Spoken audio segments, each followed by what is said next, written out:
Hello, everybody, and welcome back inside the Budweiser broadcast booth as we get set for Game 2 of this 3-game series. It is the Dogs and the Birds upcoming on a Saturday night here at 7:05. Michael Dixon alongside Matt Rigby. And Matt, the Dogs have won 5 consecutive games right here, and last night a 3-0 shutout win behind John Brownell. It was a game last night that kind of contradicted the season series between these two teams. These two teams had scored a ton of runs in matchups prior to last night, and then all of a sudden, out of nowhere, John Brownell and Reese Gregory combined on a shutout. It was an impressive pitching performance and also a good job by the Dogs' bats to strike early and then hold a lead down. Like you said, they've been hot at Haymarket Park. This is Game 2 of a 3-game series, Game 2 of a 9-game homestand. First pitch time, as I said, 7:05. Before that, let's look at the highlights from last night.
Fans, it is time for the Play It Again Sports highlights from the last Saltdogs home game. Clean out your garage and sell Play It Again Sports, your gently used sports and fitness gear. In fact, they've just been a different team against the Canaries this year. 1-2 ground ball right side. Long run over for Marini. Dives off his glove into right field. That'll go down as a hit. Taylor around second. Legging for third. Throw comes in up the line. And it's a single for Lago to send Taylor first to third. 3 hits for the Canaries in the inning. I think it's 6 categories across, but only 5. Maybe you're right. 1-0, fisted into shallow right by Herrera. That's down for a hit in front of Kevin Coulter. Tyler Moore will move up to third base. First pitch to Yvonne, he squares the bunt, pushes it up the first base line. Squeeze play is on, charging the first baseman Glasser. He flips underhand to the plate, but the tag is not in time, and Tyler Moore slides in with the first run of the game. Deal 1 to Forrestt, swing and lifted to straightaway right, backing up Coulter onto the warning track, and he makes the catch again for the second out. Herrera tags at third, he'll come in to score, and it's 2-0. First pitch to Cody. Swing and a looper into shallow right center. He beats the shift as that one dunks down for a hit. Going first to third is Yvonne Marine. And Cody Regis picks up a single, the 4th single of the inning for Lincoln. His frame alive. Here's the payoff pitch. Runners go. Down ball through the box. That's into center field. Base hit. Scoring from second base is Tyler Moore. The throw is cut off along the infield. Christian Ibarra with a 2-out clutch knock makes it 3-0 Saltdogs. Those still left on their feet, 3-2. Swinging a fly ball to left center, should do it. Allday was in pretty shallow and gallops over. Makes the play, and the Dogs have shut out the Canaries here tonight.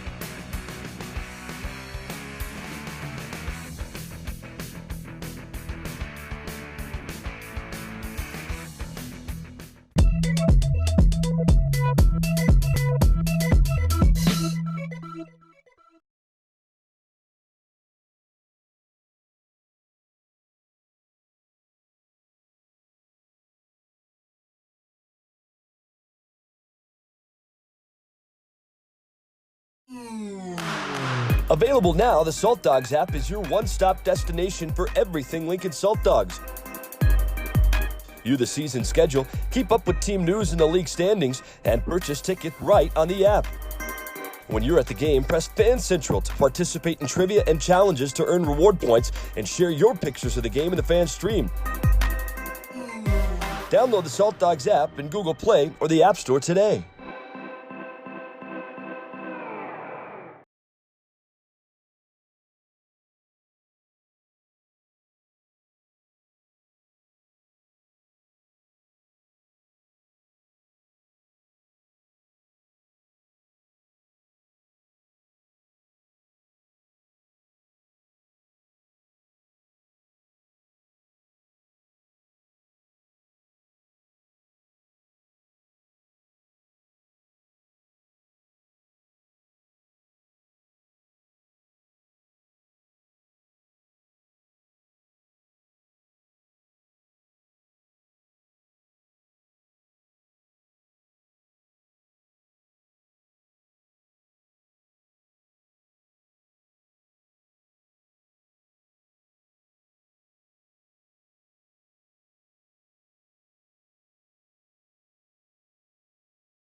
It's time to introduce your Lincoln Saltdogs and their Nest Watchdogs. Tonight's Watchdog team is the SLS Softball League under the direction of Dan McElravy. Now, here are your Lincoln Saltdogs. In left field, number 21, Cody Regis. His Watchdogs are Cassidy Sipik and Jordan Snyder. In center field, number 5, Forrestt Allday. His Watchdogs are Becca Pangborn and Brooklyn Stutzman. Playing right field, number 13, Nick Schultz. His Watchdogs are Lily Usk and Brittany Croker. At third base, number 16, Josh Mazzola. His Watchdogs are Sadie Rakes and Sophie Rakes. At shortstop, number 15, Christian Ibarra. His Watchdogs are Amberlyn Emmons and London Fisher. At second base, number 7, Yvonne Marine. His Watchdogs are Molly Hansmeyer and Morgan Hansmeyer. At first base, number 20, Tyler Moore. His Watchdogs are Michaela Snyder and Emery Sadoff. Catching tonight, number 9, Daniel Herrera. His Watchdogs are Piper Emerson and Ava Schlacky. And tonight's starting pitcher, number 17, Jake Hohensee. His Watchdogs are Brenna Lobby and Bailey Lobby.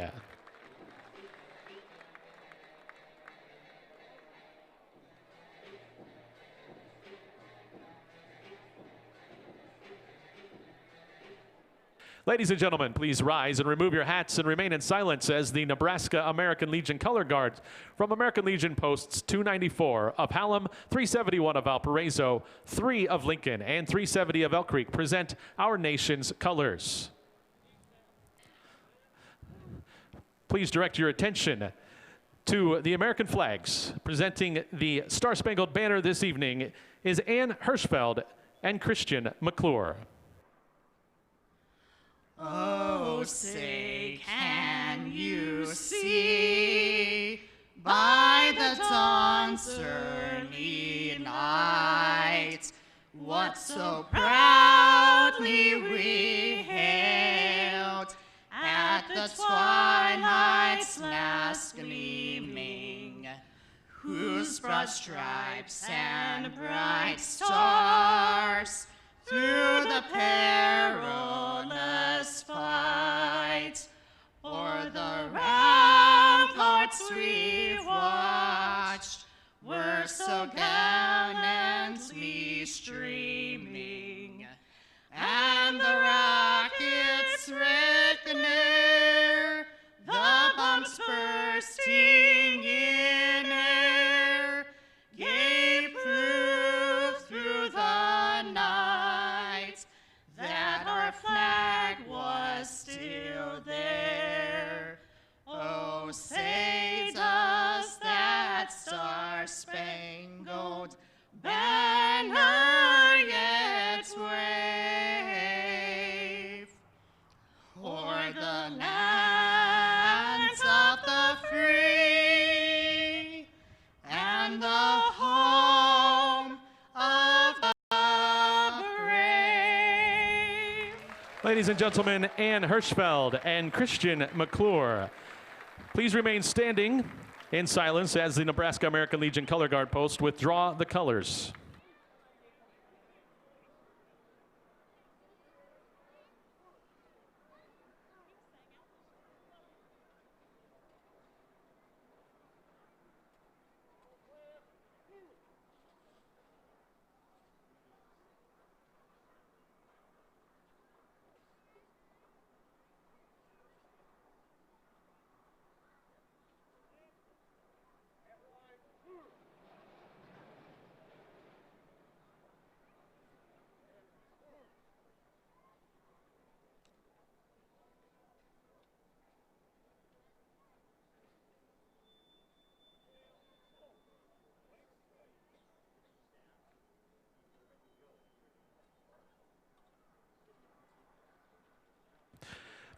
Thank you, Nebraska American Legion Color Guards, for presenting the colors at tonight's game. All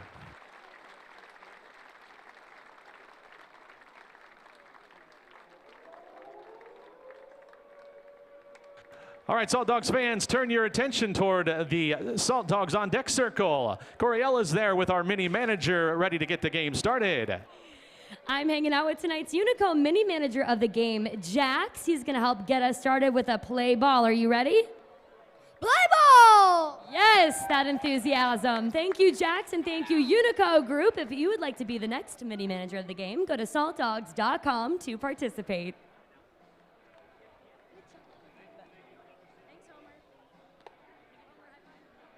Last night, Jake Hohensee, the writer who was born and raised right here in Lincoln, went to Lincoln East High School and pitched at the University of Nebraska, and is getting set for his sixth start of the year. Jake 3-5 with a 4.76 ERA. It'll be his first start against the Canaries. And Jake, for one reason or another, is pitching a lot at home recently. He is a right-hander. Was born in March of 1994, so he is 25 years of age. Second year with the Lincoln Salt Dogs, and last year exclusively a reliever. He was exclusively a reliever to begin this year as well, until he transitioned into a starting role. And we'll talk more about it as the night progresses, as we have pretty much every single time he's been on the mound. But he's got a career at Nebraska that, in a way, has resembled that as well. He did a little starting, did a little relieving. And here he is again, ready for start number 6, appearance number 26. Brett Vertigan, the center fielder, who was in AAA a year ago. He is leading things off. It'll be Vertigan, Glasser, and Taylor to begin game 2 of this 3-game series. Wind blowing in from right field. Therefore, the ball will not carry as well to right field as it sometimes does here at Haymarket Park. But that also means that, for one reason or another, even though it's a crosswind, the ball carries out to left pretty well. Folks are on their feet.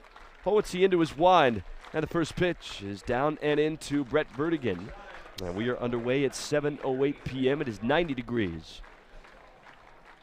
Vertigan in last night's game, 1 for 5 with a strikeout. A 1-0 pitch delivered. A knee-high strike, 92 on the fastball from Jake, and the count evens.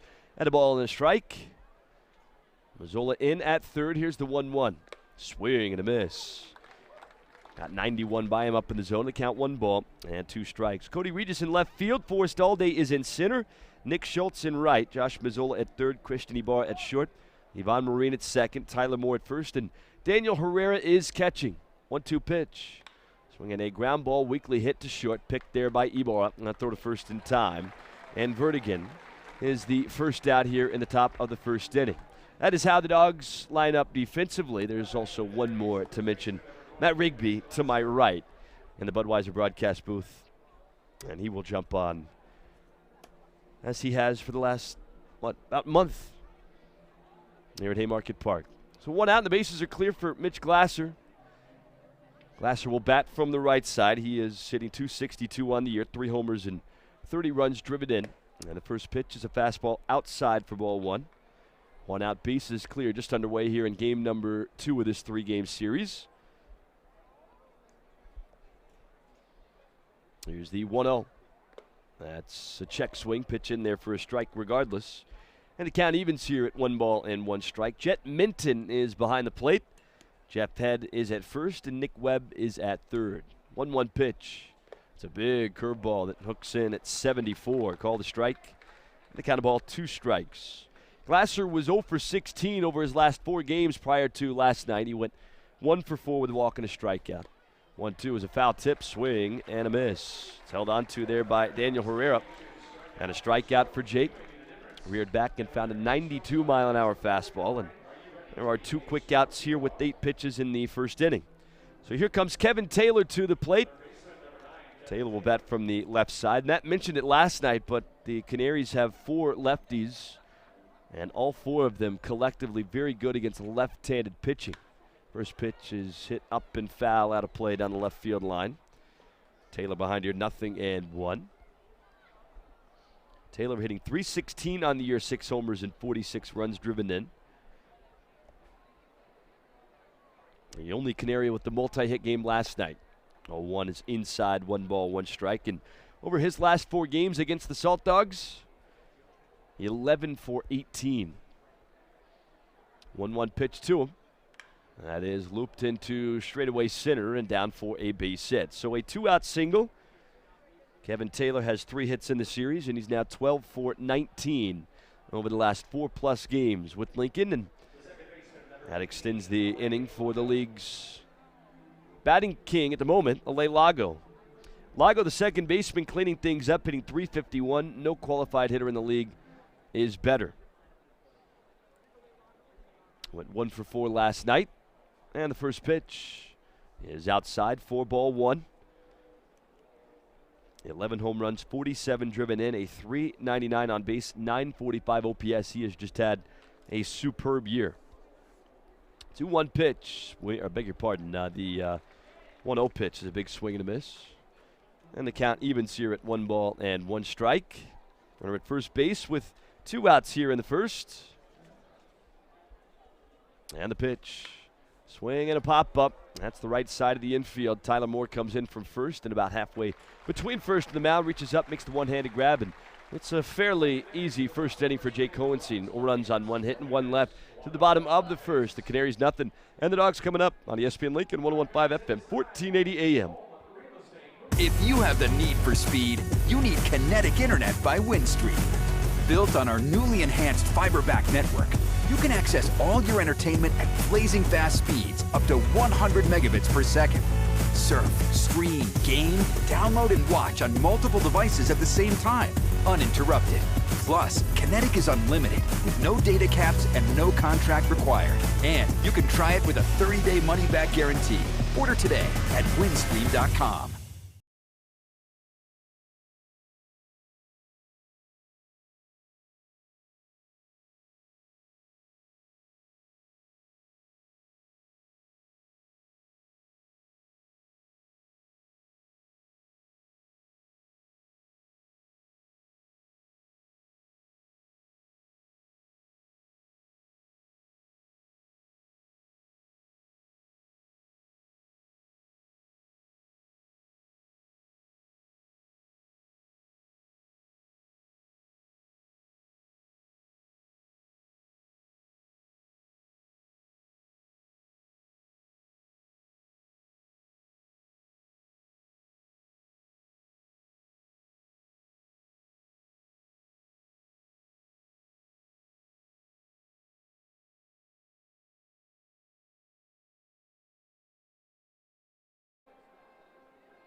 Mark Seiler is getting ready for appearance number 20, start number 11. He is the lowest, or has the lowest, or shall I say highest qualified ERA for any pitcher in the league this year at 7.23, a 3-5 record.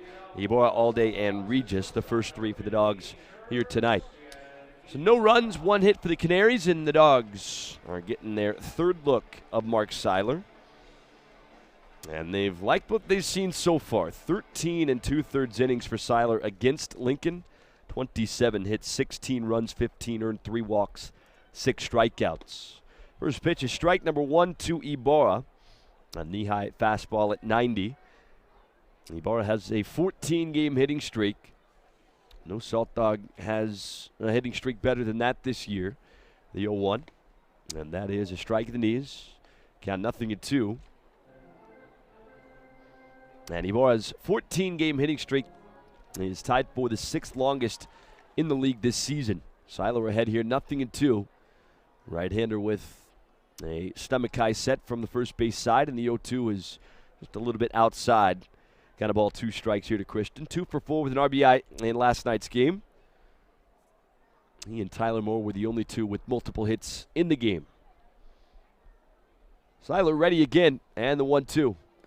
Fastball is in the dirt. And the count evens up, 2 balls, 2 strikes. Seiler in his last start against Lincoln, 6 innings, 17 hits, 11 runs, 10 earned, 1 walk, and 4 strikeouts.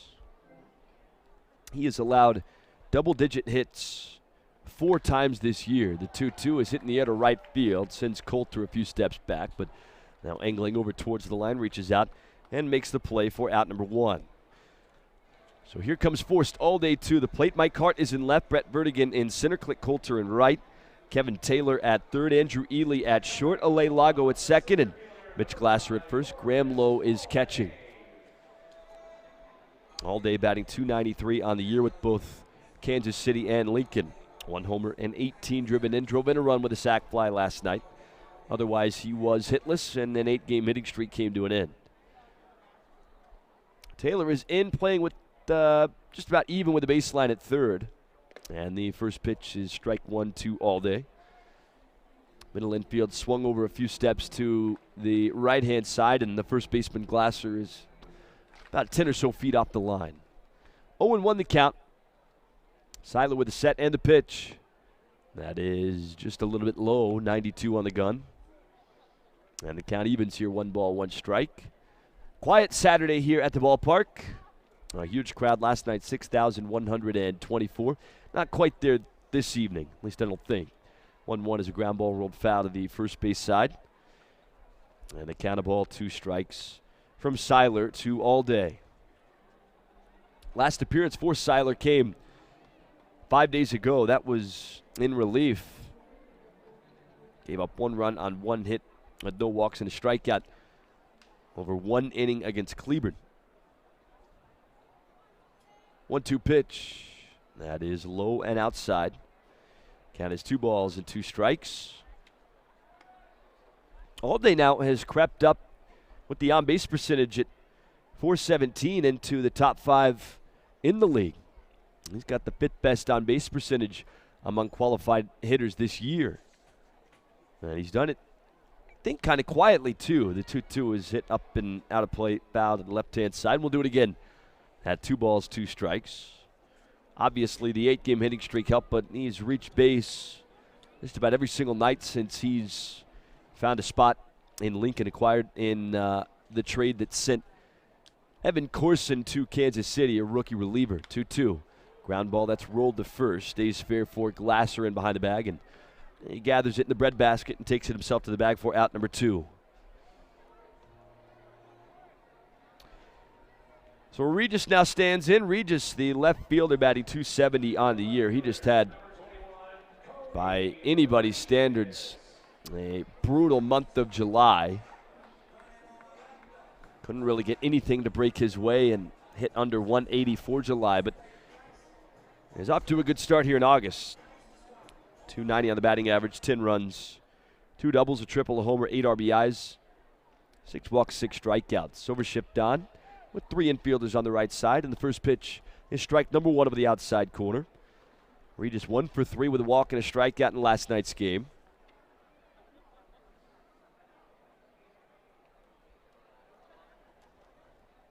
And the 0-1. That is outside to even things up at 1 ball and 1 strike. You were talking about Forrestt Allday creeping into the top 5 in the league in on-base percentage. Christian Ibarra sits 9th entering play tonight, so 2 of the top 10 for the Dogs starting the batting order.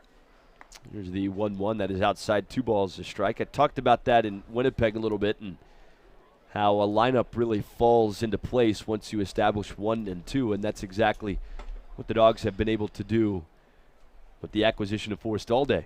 2-1 pitch, swing and a miss. Well, the old adage is you have table setters and then run producers, and I think another key to the Saltdogs' offensive rejuvenation has been the run producers, i.e. Josh Mazzola, and the job he's done in the RBI spots. 2-2 pitch, a little bit low, 3 balls, 2 strikes. Cody Regis 1 shy of 50 RBIs. He has been, even through his struggles, a run producer all year long. And what's weird about Ibarra and Allday at 1 and 2 is you really feel like you almost have 2 leadoff guys.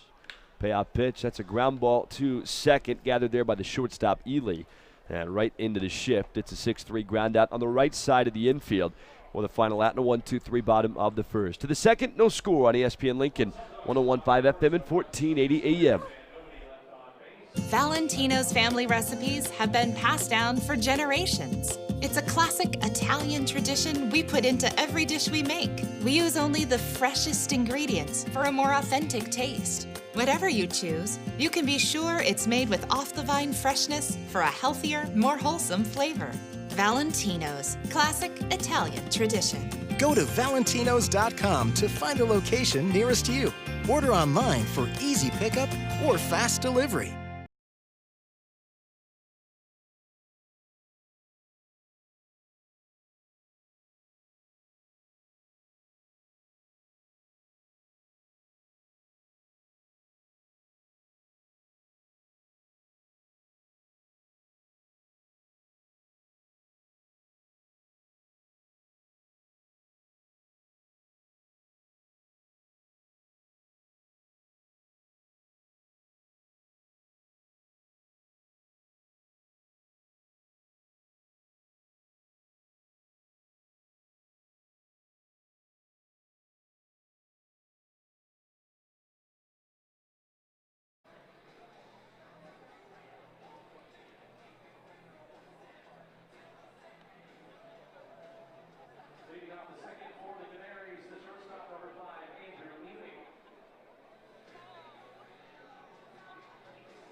Yes, he could, Jeff. Thanks for that little tidbit. As the first pitch from Jake Hohensee runs over the outside corner to Andrew Ely for a strike. Now the 0-1. That is just outside. And the count evens here at a ball and a strike. No score here in the top half of the second inning. Just one base runner in the first. The 2-out single from Kevin Taylor. 5, 6, and 7 due. The 0-2 hitting to right field. Sends Schultz a few steps back. Still going back. Looked like he never really saw it all that well. And ultimately settles under it, not too far away from the warning track for out number 1. He was battling, I think, the sun. That ball went out there to right field. He was kind of stumbling around almost as if he was a lost puppy for a second, but found a way to settle under it and make the play nonetheless. And Ely retired on the third pitch in the second inning. So here comes Clint Coulter to the plate. Coulter, the right fielder, batting .268, 12 homers and 49 driven in. Got 2 home runs in the season series. And the first pitch is fouled straight back. The count 0-1. Coulter's had a great season series, 10 for 28 and 5 extra base hits. 2 homers, 3 doubles. One of those doubles came last night. He was 1 for 4. The 0-1, that's up and in. Count evens to Clint Coulter, 1 ball, 1 strike. 1 out, no score with the bases empty in the top of the second inning. Mike Hart is next. 1-1, big swing and a miss at 91. Fastball there from Jake, and the count 1-2.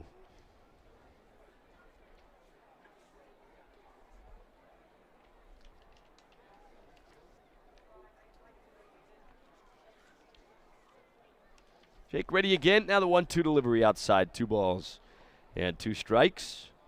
Last year, Jake 0-3, a .450 ERA, 22 appearances, and all in relief. 2-2. That is a breaking ball. Just missed outside at 78. And the count to Clint Coulter runs full. 3 balls, 2 strikes. 30 innings last year in 22 appearances, so used in longer relief. A payoff pitch fouled off and over to the right side. Do it again here. 3 balls, 2 strikes, 1 out, bases clear, no score, top 2. March 17th, 1994, the Jake Hohensee birthday, 25 years of age. Born and raised right here in Lincoln. Here's the wind and the payoff. That's popped up over to first. Maybe it's Marine who will grab it, and the second baseman indeed is over right behind Tyler Moore to make the play. And that is out number 2. So far, so good for Jake. A soft pop-up caught by the second baseman for the second out, and here comes Mike Hart. Mike Hart, the left fielder, he's batting .313. 6 home runs, 23 runs driven in. Led the Canaries in average last year, .311 after an early season trade that sent him from Lincoln to Sioux Falls. Batting wide open from the left side. First pitch is good for a strike over the outside corner. Did Hart finish his year with the Saints last year, or am I thinking of somebody else? I know St. Paul made a whole slew of deals right around the deadline. Here's the 0-1. That is outside. Kind of ball and a strike. Well, let me figure it out, and I'll report back to you. I do not believe he did. I'll take a peek. Don't worry about it. I got it. It's my question. I'll do the research. Here's the 1-1. Swing and a miss. Counts a ball and 2 strikes here with 2 outs. No, Burt Reynolds got traded to St. Paul at the deadline, right? And Burt Reynolds was here as a Saint to begin the year, hit his first home run in this ballpark back in late May, and was reacquired by the Canaries. 1-2, a fastball runs high and outside. Full season in Sioux Falls for Hart. Strike it up to bad memory. And the 2-2 is a big swing and a miss. Strike number 3. So 3 up, 3 down for Jake. He's got 2 strikeouts through 2 innings. And an inning and a half, it is in the books. No score on ESPN Lincoln, 101.5 FM, 1480 AM.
Said it was at 11 a.m.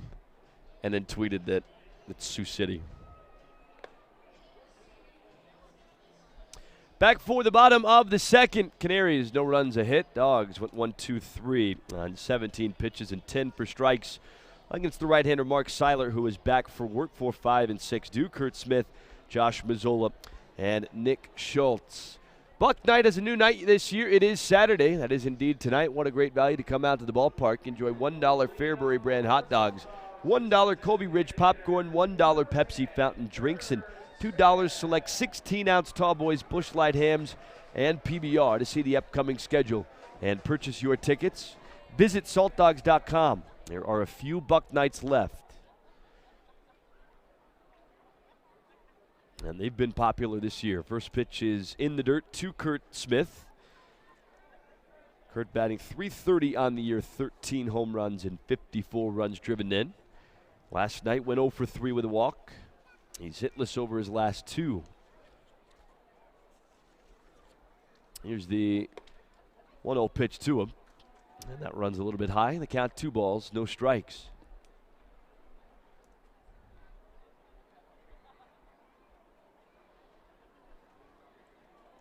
Seiler kicks and fires, and that's a ground ball back up the middle, and the minor hitless drought is over for Kurt Smith. He leads off with a single here in the second, and he's Lincoln's first base runner. So here comes Josh Mazzola to the plate.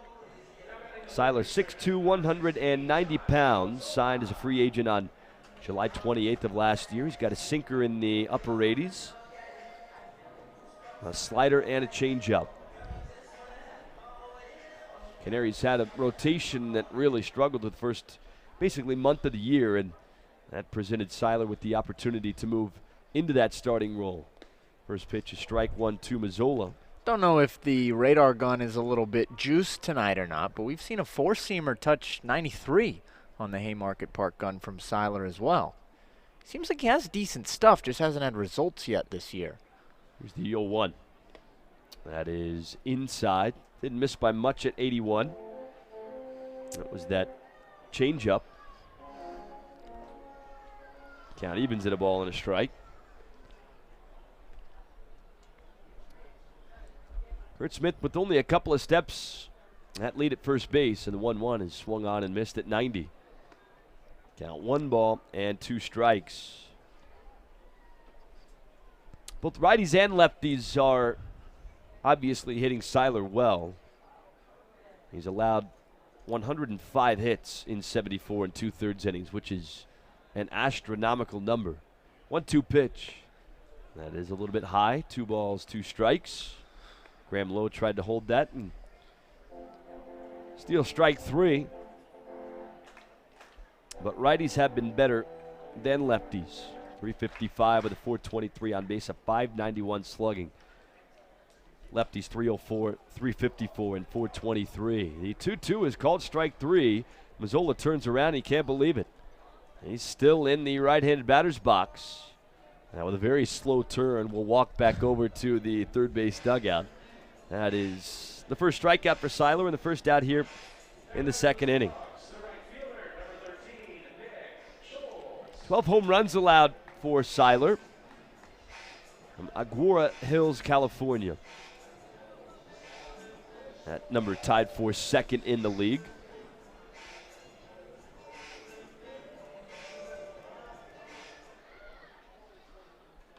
Nick Schultz stands in from the right side with Kurt at first and 1 out in the scoreless bottom of the second. And the first pitch. That is in the dirt, 4-1.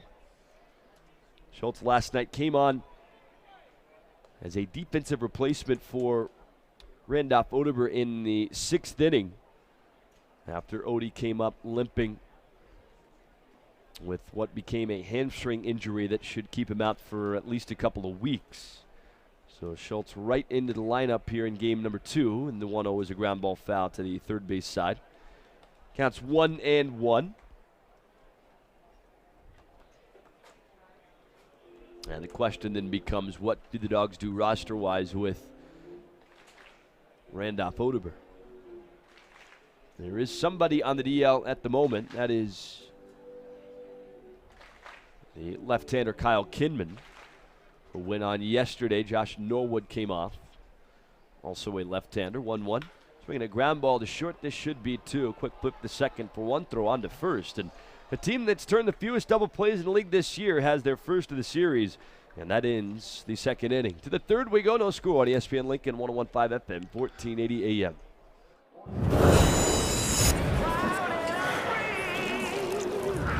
Coors Light is cold filtered for brightness and clarity. The world's most refreshing beer, Coors Light. Coors Banquet has always been brewed with pure Rocky Mountain water, and always will be. Coors Banquet, brewed in Golden, Colorado, served everywhere.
Both teams, and for one reason or another, a season series that prior to this series was bananas, has been relatively tame. In fact, the Canaries have not scored in the first 11 innings of the series, lost 3-0 last night.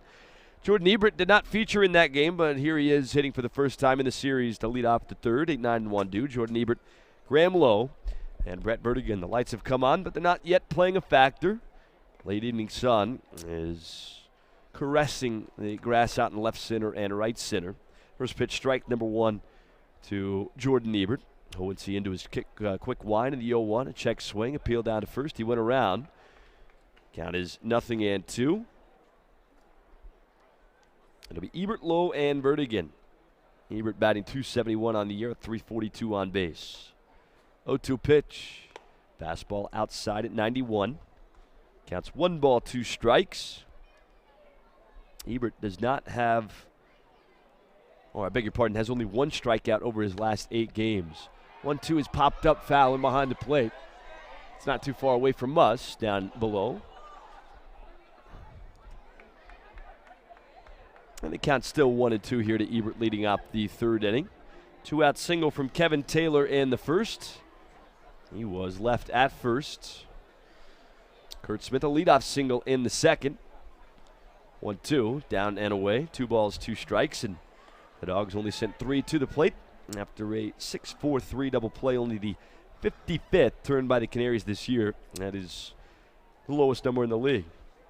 2-2 is grounded weakly out to second off the end of the bat, picked there by Marine. A throw to first in time, and Ebert is the first out here in the third inning.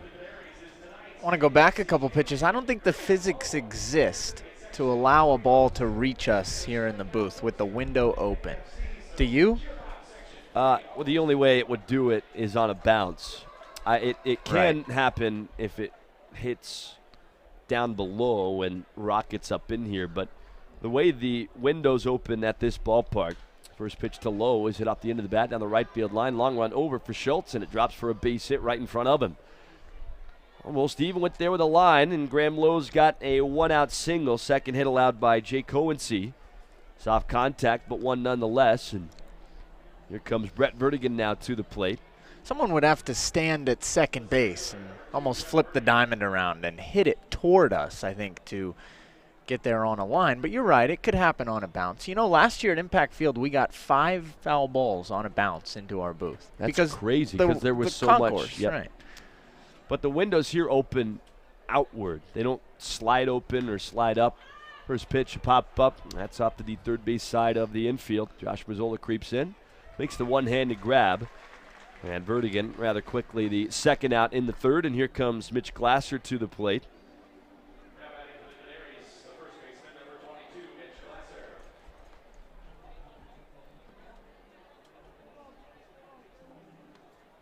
And without question, the worst radio booth in the league in terms of foul ball danger was Wichita. Wichita was unbelievable. It was literally a war zone. It was a safety hazard. Yeah. First pitch is outside to Mitch Glasser. In fact, it got so bad that by the end of the year, Danny Garrick, who was the broadcaster there last year and now in Cleburne this year, here's the 1-0. That's upstairs. 2 balls, no strikes to Mitch. He called games with the window closed. He just put the microphone out, shut the window, and let him rocket off the window in front. It was insane. 2-0 pitch.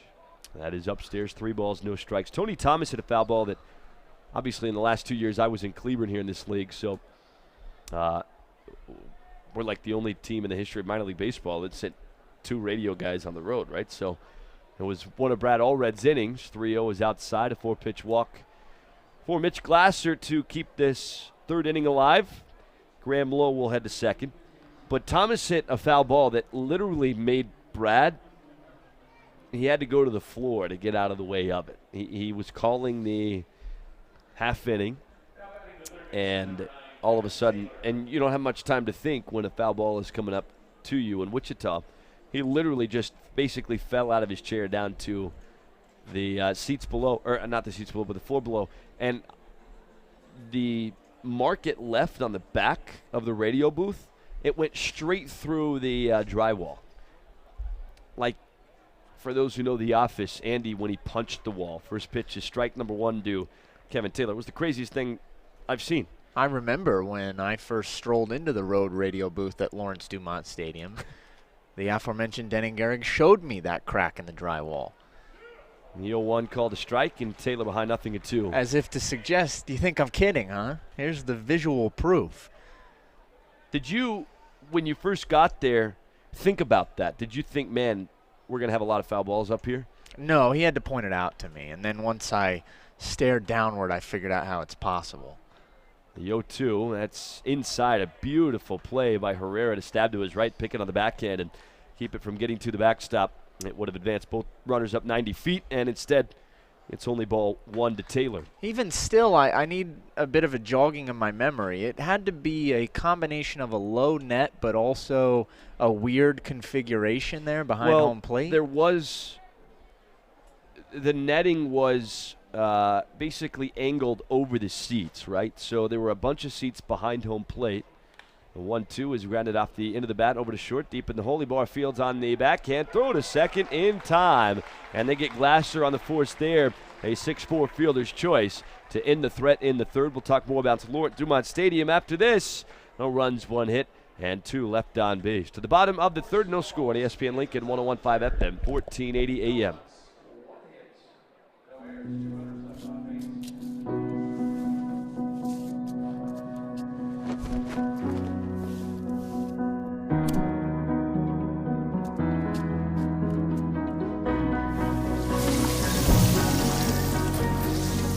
The difference between possible and impossible?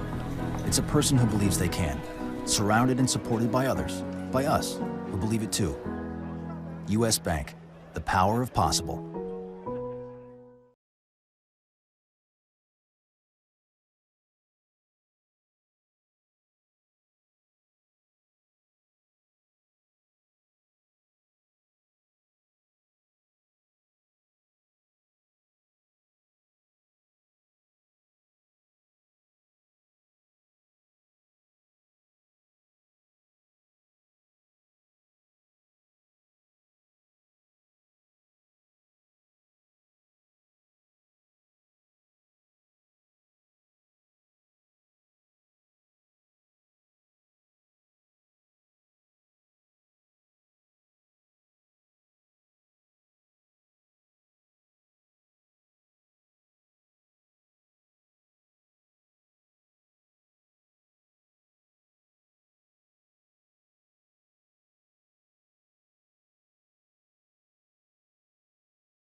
Back for the bottom of the third. No runs, 2 hits for the Canaries. No runs, 1 hit for the Saltdogs. And Mark Seiler back to work here in the bottom of the third. He'll face 7, 8, 9. He's seen the minimum through 2. Allowed 1 hit, has a strikeout, but the second inning ended on a 6-4-3 double play. So more Herrera Marine are the scheduled 3 for the Dogs here in the bottom of the third. And we'll send it back to Jeff Bryden in the ESPN Lincoln studios for Bryan Hill School Board update right after this. So Moore will begin things. A 5-game hitting streak for T. Moore. That's tied for his longest of the year. And that previous 5-game hitting streak came all the way back in the first 5 games of the year when he went absolutely nuts. Batting .368 over that span, went 2 for 3 with 2 runs scored and a walk in last night's series opener. Overshipped down with 3 on the right side, and the first pitch is high for ball 1. We were talking about Lawrence Dumont Stadium in the top of the third inning before that 6'4 fielder's choice ended the frame, and Matt was asking about how the ballpark was constructed. And at Lawrence Dumont, 1-0, a ground ball back up the middle and through for a base hit. No chance for the shortstop Ely to make that play, even though he was on the second base side of the bag. That was hit just a shade or 2 to the shortstop side of the bag. And Moore has a leadoff single here in the third inning, second consecutive inning with a leadoff single. Here comes Daniel Herrera to the plate, switch hitter batting from the left side, but The press box was on top of the seats, so you were basically on top of the field. And there were a lot of old minor league ballparks that were constructed that way, where the press box and the radio booths were actually above everything instead of kind of set back like we are here at Haymarket Park. First pitch, strike 1-2 Herrera. And so that was the genesis of the issue. You were right on top of the field and in perfect, or shall I say a perfect spot for the balls that were hit off the end of the right-handed bats. The 0-1 is down the middle for a strike to Herrera. Count 0-2. And that's how so many got up there. But it wasn't just that balls came into the booth. It's the fact that you were on top of everything and how quickly they got up into the booth. That's what made it so dangerous. 0-2 pitch. Swinging a fly ball. That's well hit to right field. Clint Coulter is back into the gap. Reaches out. Can't get there. A base hit to the base of the wall. Moore around second. Now around third. He will score. Herrera thinking about 3, and he's there standing up. An RBI triple here to open the scoring at the bottom of the 3rd inning.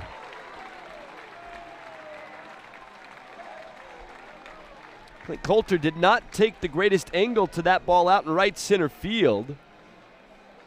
Reached out at the last second, and it fell beyond his reach, and Daniel Herrera, who has pretty good speed for a catcher, was able to turn that into 3. So here's Ivan Marine with a game first run across. A run, 3 hits for the Saltdogs. No runs, 2 hits for the Canaries.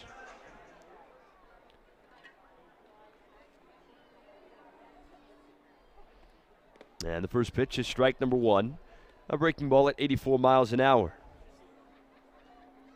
I was just thinking the same thing. Daniel Herrera runs very well for a catcher. He was clearly thinking 3 out of the box there. Picks up his first triple of the year. Another extra base hit for Herrera against Sioux Falls. The 0-1 is low and away. And make that for Herrera now just against the Canaries. 6 extra base hits this year. 6 of his 10 have come against Sioux Falls. All 3 of his professional home runs have come against the Canaries. 1-1 in the right-handed batter's box, left-handed batter's box, and blocked by Lowe. Infield in here with the man at third and nobody out. A run in the bottom of the 3rd inning.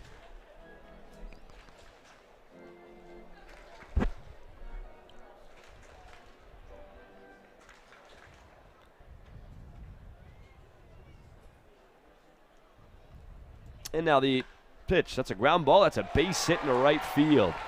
It would have been an out with the infield back to normal depth, but it's an RBI single up the end of Ivan Marine's bat. He's got RBIs in each of the first 2 games of this series, and it's 2-0 in the 3rd.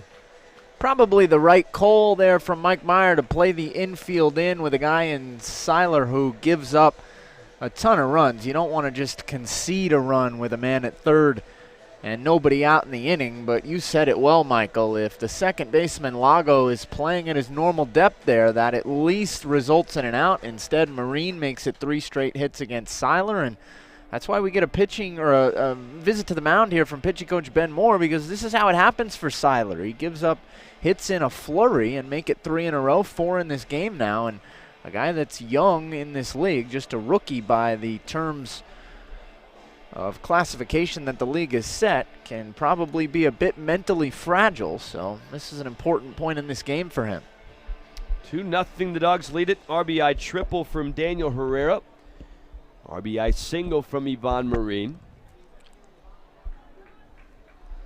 And when Bobby Brown talked about the infield in versus back, he talked about turning a 200 hitter into a 300 hitter. I'm not sure if it's that drastic, but at the end of the day, it does allow for situations like that. Just a slowly hit ground ball that found its way through when it otherwise would not have. I think it also made sense without a force at any base but first there. You couldn't turn 2 with the infield back, so you're trying to cut down the run. I didn't have a problem with it.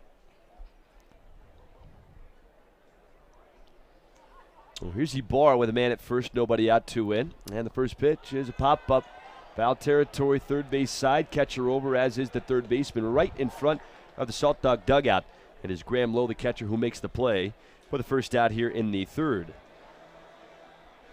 So Ibarra, with that 14-game hitting streak, will have to wait at least another turn to extend it. And here comes Forrestt Allday to the plate.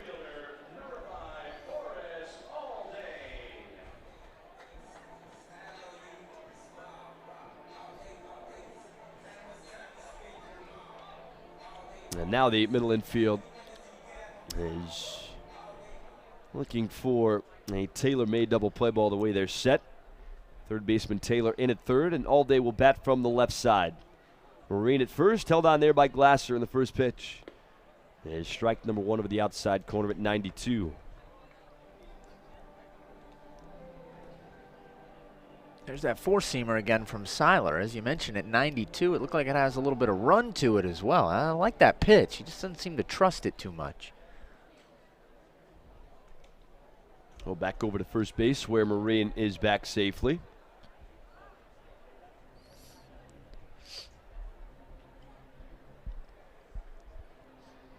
Nothing in one to count here to Allday. Allday 0 for 1, bounced out 3 unassisted his first time. A 1-2 him. That is up and in. Evens things up at a ball and a strike. Tyler Moore led off this third inning with a single. Daniel Herrera tripled him home, and Yvonne Marine then singled Herrera home. Ibarra fouled out to third, and here's Allday. Bit dog to the plate, and the 1-1 floats in on the outside corner at 89 for strike 2.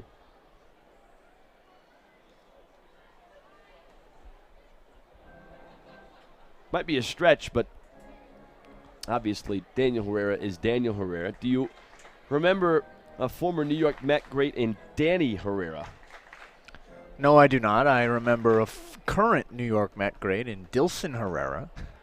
Throw back over to first base, and Marine is back safely. Dilson Herrera's in the Mets minor league system right now, although he has been at the big league level for them. Part of the Marlon Byrd trade in 2013. I know that name, Dilson Herrera. I don't know why. Surfaced in the bigs with the Reds as well. This is his second stint with the Mets. 1-2, that's hit in the air, shallow right. Clint Coulter is venturing in. Now a little further into the gap it goes, and as does he to make the play for out number 2. So Allday hits it a mile high, but not necessarily what you want to do. And here comes Cody Regis to the plate. Well, this is amazing. In the year 2019, we're having Wi-Fi troubles, so to try and verify if that triple for Daniel Herrera is his first as a pro, I'm going old school and straight to the media guide where the stats are listed instead of going to Baseball Reference. Yvonne Marine is at first base. Overshipped on for Regis, 3 on the right side. First pitch, that's a line drive left center field. That is down for a hit and might roll all the way to the base of the wall. Vertigan at least cuts it off for a second. Marine around third. He will score with ease. And it's a rope RBI double to left center field. Cody Regis now has his 50th RBI of the year. And a 3 spot for the Dogs in the third. They lead it 3-0. That ball was peppered to left center field. It's a real good sign there from Cody Regis. We saw it in the final game of the last homestand, that 15-7 blowout of the Kansas City T-Bones, in which Regis went wild with 3 extra base hits. He's starting to make much louder contact, and he's starting to use all fields. I think those are 2 great signs pointing towards towards Cody, I should say, finally coming out of his slump. Well, here's Kurt Smith with Regis at second, and 2 outs, 3 in for the Dogs, who lead it 3-0 in the third inning, and it's now the second time in the inning that an extra base hit has scored the runner from first base. First pitch to Kurt is up and in, ball 1. I'm on a different network tonight, so I can confirm, since I'm using my hotspot, it is indeed Daniel Herrera's first career triple.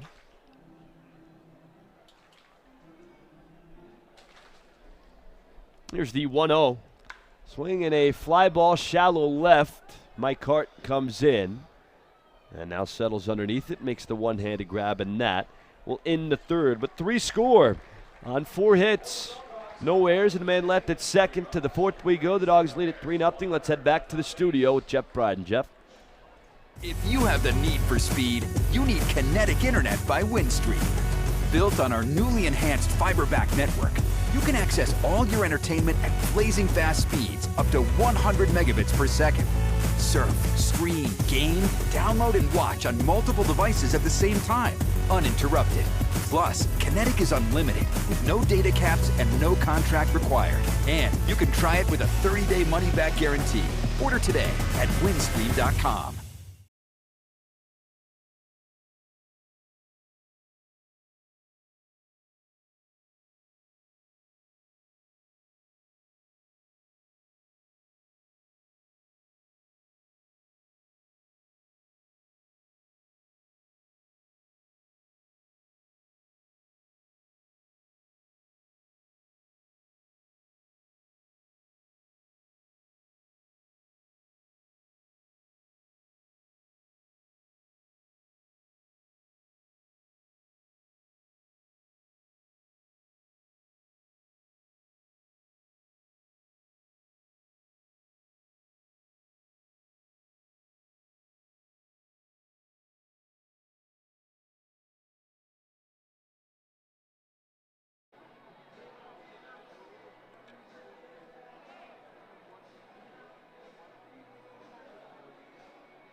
Well, thanks for that tidbit, Jeff. This day in baseball history, counting now 2-1 to Allday Lago to lead off the fourth inning. 3-0 Dogs, and for the play-by-play, here is Matt. Here's the 2-1 to Lago. That's upstairs, and the count moves to 3 balls and a strike. Lago 0 for 1, popped out to the first baseman Moore his only other time. Again, entered tonight, just as he did last night, the league's leading hitter. Here's the 3-1. That ball's sprayed to right, fading fast, but Schultz picks it out of the air for out number 1. So an opposite field liner, but the opposite field outfielder was playing in, as is pretty normal. And there's one away for Andrew Ely. Talked about Ely a little bit last night. Mentioned he's from my neck of the woods, an Eagle, Idaho native. That's in the Boise area. Ely went to Eagle High School, and I read an interesting tidbit about Ely earlier today. First pitch, that ball's hammered off of his own leg foul, and it crumples him to the ground. Because Boise, even though it's a pretty large city, one of the nicer mid-major cities in America, and a pretty city in the Mountain West at that, is lightly recruited. Ely in high school had to leave every summer and went up to the Spokane area to play his summer travel ball so that he could get noticed, and it paid off for Ely. Got him a baseball scholarship to the University of Washington. Ely played 3 years with UW before he was drafted in the 32nd round of the 2014 draft by the Cubs. One of 9 Washington Huskies to be drafted in the 2014 draft. And I looked them all up. I don't recognize a single name. But Washington, a pretty historically good baseball program, and that's where Ely played his college ball. Here's the 0-1. After he shook off that foul ball, he takes a breaking ball downstairs from Hohensee, and it's a ball and a strike. Ely is 0 for 1, flew out to right his only other time. Slightly open stance, watches the 1-1 breaking ball, miss off the back door, and it's 2-1. So Jake Hohensee facing the Sioux Falls order for a second time through, mixing in his off-speed stuff. And the 2-1 is on the outside corner, goes back to the fastball there, and gets the call to even it at 2. Hohensee working quickly, already to the plate with the 2-2. That ball's roped to first, but picked out of the air by Moore on a lunge towards his left for the second out. So a pair of sharp liners to begin the top half of this fourth inning. One from Lago to Schultz in right field, And now one from Ely, pulled toward Moore at first base, but both find the webbing of Saltdogs' mitts, and there are 2 away with the bases clear for Clint Coulter. Speaking of the Pacific Northwest, Clint Coulter, one of the most famous high school athletes in Pacific Northwest history, pops the first pitch foul up over the netting, and it's 0-1. Clint Coulter was pretty much a fully grown man by the time he finished his prep career in Washington. Graduated high school at 6'2", 220 pounds. 0-1, fouled off the netting, and it's quickly 0-2. And not only was Coulter a blue chip baseball prospect, in fact, he was drafted in the first round out of high school in Washington, but he was also a state champion wrestler in Washington throughout high school. Gave up wrestling after his sophomore year to focus on baseball. He swings at the 0-2 and lifts it foul down the right field line. That will get up onto the concourse, and we'll do it again. Coulter, a first-round pick of the Milwaukee Brewers back in 2012. And the 0-2 misses low and away. Ball and 2 strikes. Coulter was drafted 27th overall by the Brewers. He was the 3rd catcher off the board in the first round in 2012. Mitch Haniger was the first catcher off the board. 1-2, popped up by Coulter into shallow center field. And backing up and making the catch is Marine to retire the side. A very tidy 1-2-3 inning from Jake Hohensee. Gets some help from the gloves behind him, and he turns in his second perfect frame of the evening. Middle of the 4th, 3-0 Saltdogs still our score on ESPN Lincoln, 101.5 FM, 1480 AM. Valentino's handcrafted pizza has been a family favorite for generations. It's a tradition we bake into every pizza we make, with our savory, slow-cooked original sauce, baked fresh daily crust, mounds of all-natural mozzarella, and the freshest toppings. Valentino's Pizza, classic Italian tradition. Go to Valentinos.com to find a location nearest you. Order online for easy pickup or fast delivery.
Mark Seiler back to the mound for the bottom of the 4th.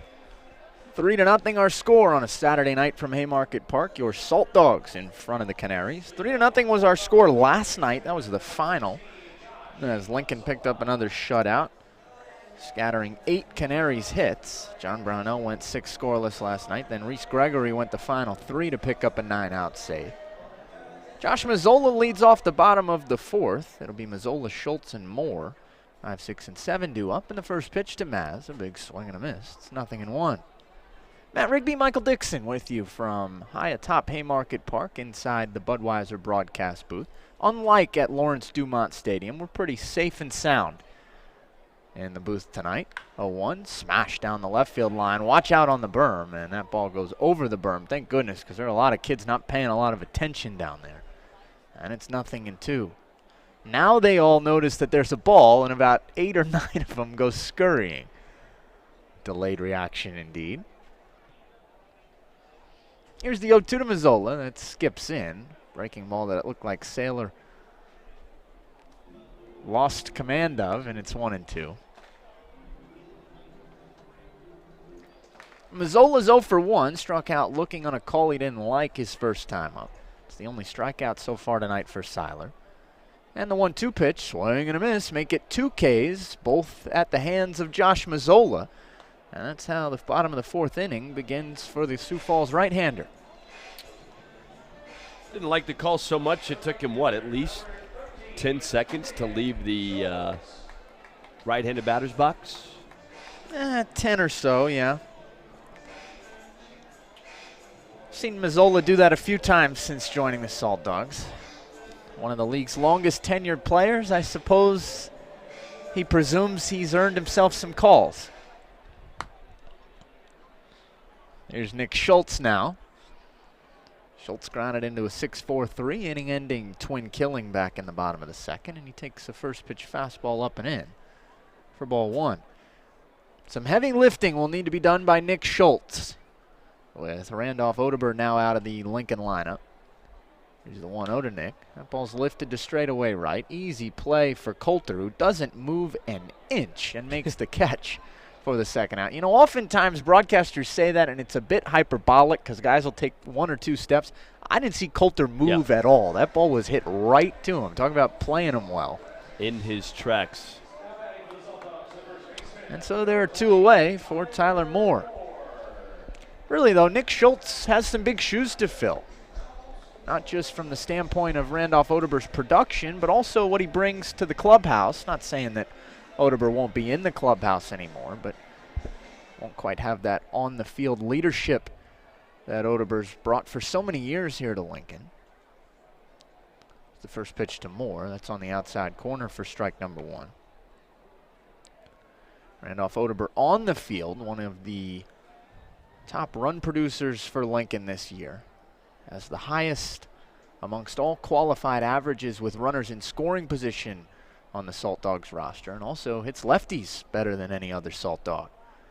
0-1, skips into Moore, and it's a ball and a strike. That's the key, I think. A team that has had a disastrous time this year hitting left-handed pitching, just lost for a couple of weeks its best hitter against lefties, and we'll have to figure that one out probably with more than just Nick Schultz. Here's the 1-1, swing and a miss by Moore, and it's 1-2. Well, I wouldn't really point to Schultz as the answer against lefties. Yeah. He entered tonight 2 for 30 against southpaws. Even though, you know, he really profiles as a guy who should be able to hit left-handers, a right-handed power bat. Hasn't done so this year, and like you said, it's going to be Phil Odie's shoes by committee, I would say. It's yet to be determined quite what that committee is. 1-2, fouled off by Moore toward the left side. And we'll do it again. I'd imagine some player moves are on the horizon to try and fill the void. Randolph Odeberg still on the active roster as of tonight. So perhaps in a pinch and in some wild circumstances, he could go to the plate and just stand there. Because he's in uniform, I believe, right? Haven't seen him in the dugout, but he could. Yeah. By the rules. Here's the 1-2 to Moore. That's high, and it's 2-2. Mark Seiler continuing to pump in that fastball in the low to mid-90s. He's turned in a pretty decent start so far. Sans some trouble in the 3rd. Here's the 2-2. That ball's cranked to straightaway right. Coulter does have to back up for this one and turn around. It's over his head, and it one-hops up against the wall. He picks it up off the track and fires it back in, but Tyler Moore coasts in at second with a 2-out double. He singled back in the 3rd to extend his now season-long hitting streak to 6. And this time he makes it 2 with that rope out there to right field. Coulter was twisting, he was turning, but never really had a beat on it, and then sort of lamely reached out to try and make a last-ditch effort at the ball, and Tyler Moore earned that double here with 2 outs to keep the 4th inning alive for Daniel Herrera. It was with 2 outs that Cody Regis picked up a double that drove in a run back in the 3rd inning. That made it 3-0, and now we'll see if the Saltdogs can clutch out again and get another 2-out clutch knock against Seiler. First pitch to Herrera, who tripled back in that 3rd inning, is a fastball on the inner half for strike 1. Herrera now 10 for 26 against Sioux Falls this year. 2 doubles, 3 home runs, and a triple. 6 of his 10 extra base hits have come against Canary pitching. Here's the 0-1. That ball's fouled off by Herrera, back behind the plate and out of play. It's 0-2. Canaries came in with a 5.45 team ERA, which is disastrous to say the least. I'm sure there are many players like Daniel Herrera in this league who can say their most success has come either at the birdcage or against the Birds in 2019. That's just been the staff they've been. Seiler checks on the man at second. That's Moore. Here's the 0-2. A little bit up and away, and it's a ball and 2 strikes. That was the story last year for Sioux Falls as well. A team that hit the ball really well throughout the year, but just could not pitch. They were bottom 2 in the league in ERA in 2018, and they're bottom 2 in the league in ERA in 2019. As you mentioned, a 5.45 team clip coming into tonight. 1-2, that skips into Herrera. Nice block by Lowe. Count evens at 2 balls and 2 strikes. Well, you mentioned 2 bottom 2, not to be disrespectful, but quite frankly, I think with the way the Air Hogs experiment has gone, for many categories, you really just look at 11 teams because the Air Hogs are an outlier. So for my money, the Canary pitching staff in the American Association has been the worst this year, and I think that's the way a lot of people would look at it as well. Deuce is wild here. 2 balls, 2 strikes, 2 outs, and the pitch misses up and in for ball 3. Herrera got half twisted around there, but held the hands. And now the count's full.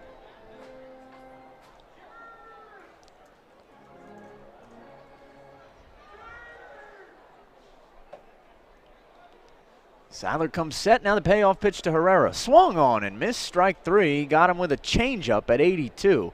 And that gets Seiler out of trouble in the bottom of the 4th. No runs, 1 2-out double. No errors and a man left in scoring position for the Dogs in the 4th. And after 4, it's still 3-0 Lincoln on ESPN Lincoln 101.5 FM, 1480 AM.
All right, Jeff, thanks a lot.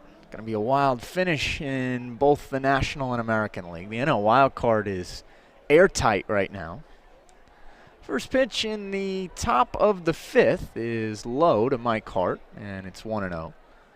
3-0 Salt Dogs as we play on in the 5th inning tonight. Jake Hohensee back to the mound. The 1-0 misses inside to Hart, 2-0. Bottom 3rd of the Sioux Falls order due up, a lefty in Hart, and then 2 righties in Ebert and Lowe. Hohensee working on a 2-hit shutout so far. 2-0 up and away to Hart for ball 3. Canaries haven't put the leadoff man on all night. That's a bit noteworthy against Jake Hohensee. He came into tonight with a .291 opponent's average leading off innings. And the 3-0 misses up and in a bit to Hart for ball 4. So not a hit, but Leadoff free pass, those often come back to haunt pitchers. And now Hohensee has to work out of the stretch against Ebert.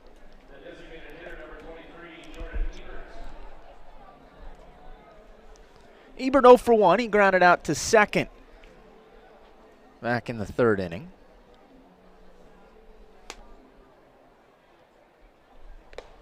And the first pitch is on the outside corner for strike one.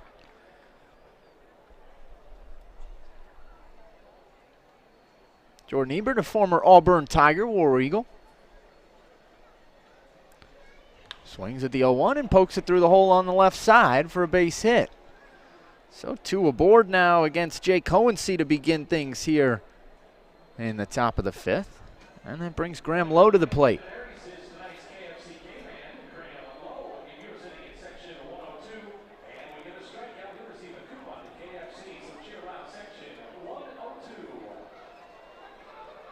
Lowe 1 for 1. He singled through the hole along the right side his first time up.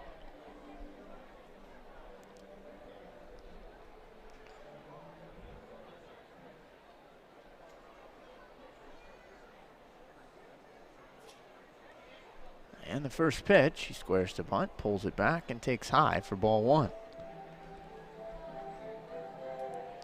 Lincoln pitching has kept the Canaries at bay for 13 innings now in this series.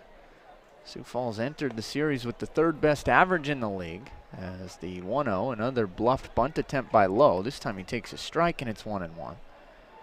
Canaries entered with the 3rd highest on base and the 5th highest slugging and OPS in the American Association.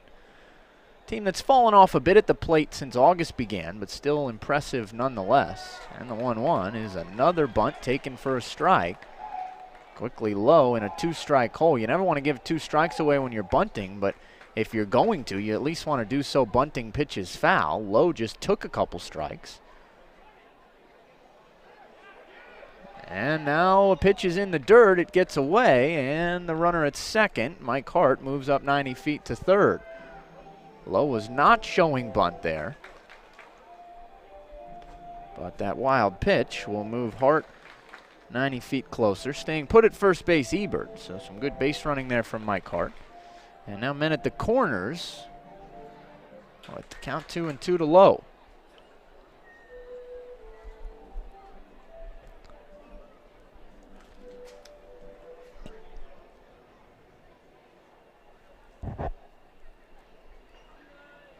Here's a 2-2 pitch from Hohensee. Breaking ball misses downstairs, and the count to Lowe runs full. So after Lowe was practically handing Hohensee an out, he's now worked his way back full, with Jake running into his first bit of trouble here in the top of the 5th. Runner goes at first. Payoff pitch fouled off by Lowe, and we'll do it again.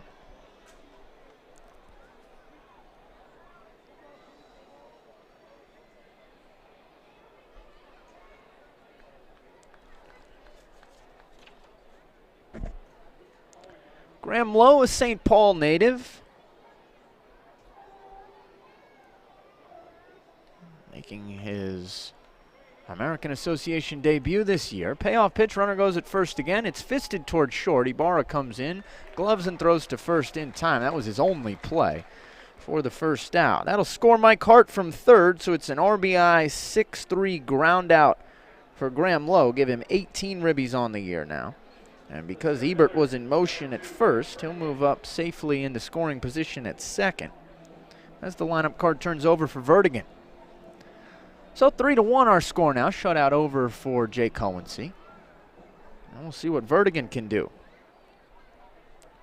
First pitch on the outer half, strike one. Good change up there from Hohensee, who again seems to have abandoned his fastball entirely over the last inning or so. Something he's been wont to do all year, second and third time through an order. 0-1, there's a breaking ball about shoe high, and it's a ball and a strike as Vertigan lays off. Vertigan 0 for 2 tonight, ground out and a pop out. He's now 1 for 7 in the series. And he takes the 1-1 upstairs for ball 2. It's pretty noteworthy. Vertigan entered a .333 hitter over his last 10 games coming into the series. But the Saltdogs have kept him at bay. .281 hitter on the year. Not a guy that flashes a ton of power, just 2 homers. 2-1 pitch to him, skips into Herrera, and again it gets away. And again, Jordan Ebert going to go up 90 feet to third base. Second wild pitch of the inning issued by Hohensee. Both have moved runners to third base.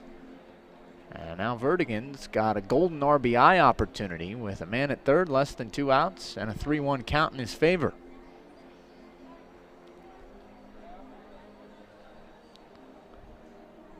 Daniel Herrera goes out for a chat with Jake Hohensee. Wonder if they got crossed up a bit there, which can happen with a man at second and a cycling of the signs.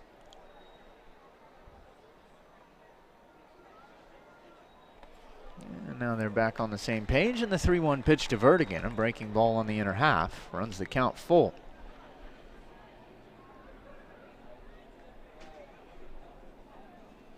Here's a payoff pitch. Vertigan swings, fouls it toward the berm, left field side, up into the corner. Everybody ducks for cover. Ball pinballs around, and looks like everyone's ultimately safe. As we'll do it again.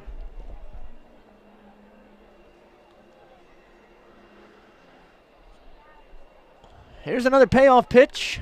Lifted into straightaway center. That's down for a base hit off the bat of Vertigan, and that will score Ebert from third to make it 3-2. So Vertigan picks up his 28th RBI of the year. Second hit of the inning for the Canaries.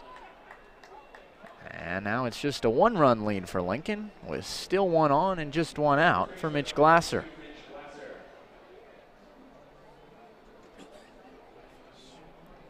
Glasser 0 for 1, struck out and walked so far in this game. Now just 1 for his last 20. And before Glasser will take his turn, I'm going to have a trip to the mound to check on Hohensee. I'll give us a chance to remind you that tomorrow is a Sunday Family Fun Day here at the ballpark. Enjoy our Sunday Family Fun Day games with fun activities and special events for all ages. Check out our lineup of special guests: Aladdin and Jasmine, Woody and Jesse from Toy Story 4, and Spider-Man. All Sunday game times are 5:05 this season. To see the upcoming schedule and purchase your tickets, visit saltdogs.com.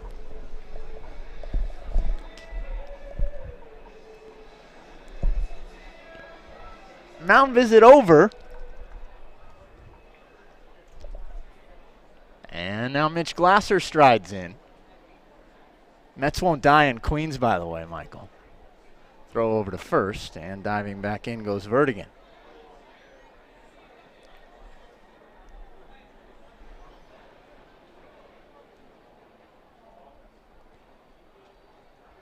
And another throw. This play was closer, but Vertigan just slides back in. It's smart of Hohensee to pay attention to Vertigan. He's 10 for 15 stealing bags this year, which is not a good percentage, but it shows that he's at least inclined to try. Now the first pitch finally to Glasser. He squares to bunt, pulls it back, and takes outside for ball 1.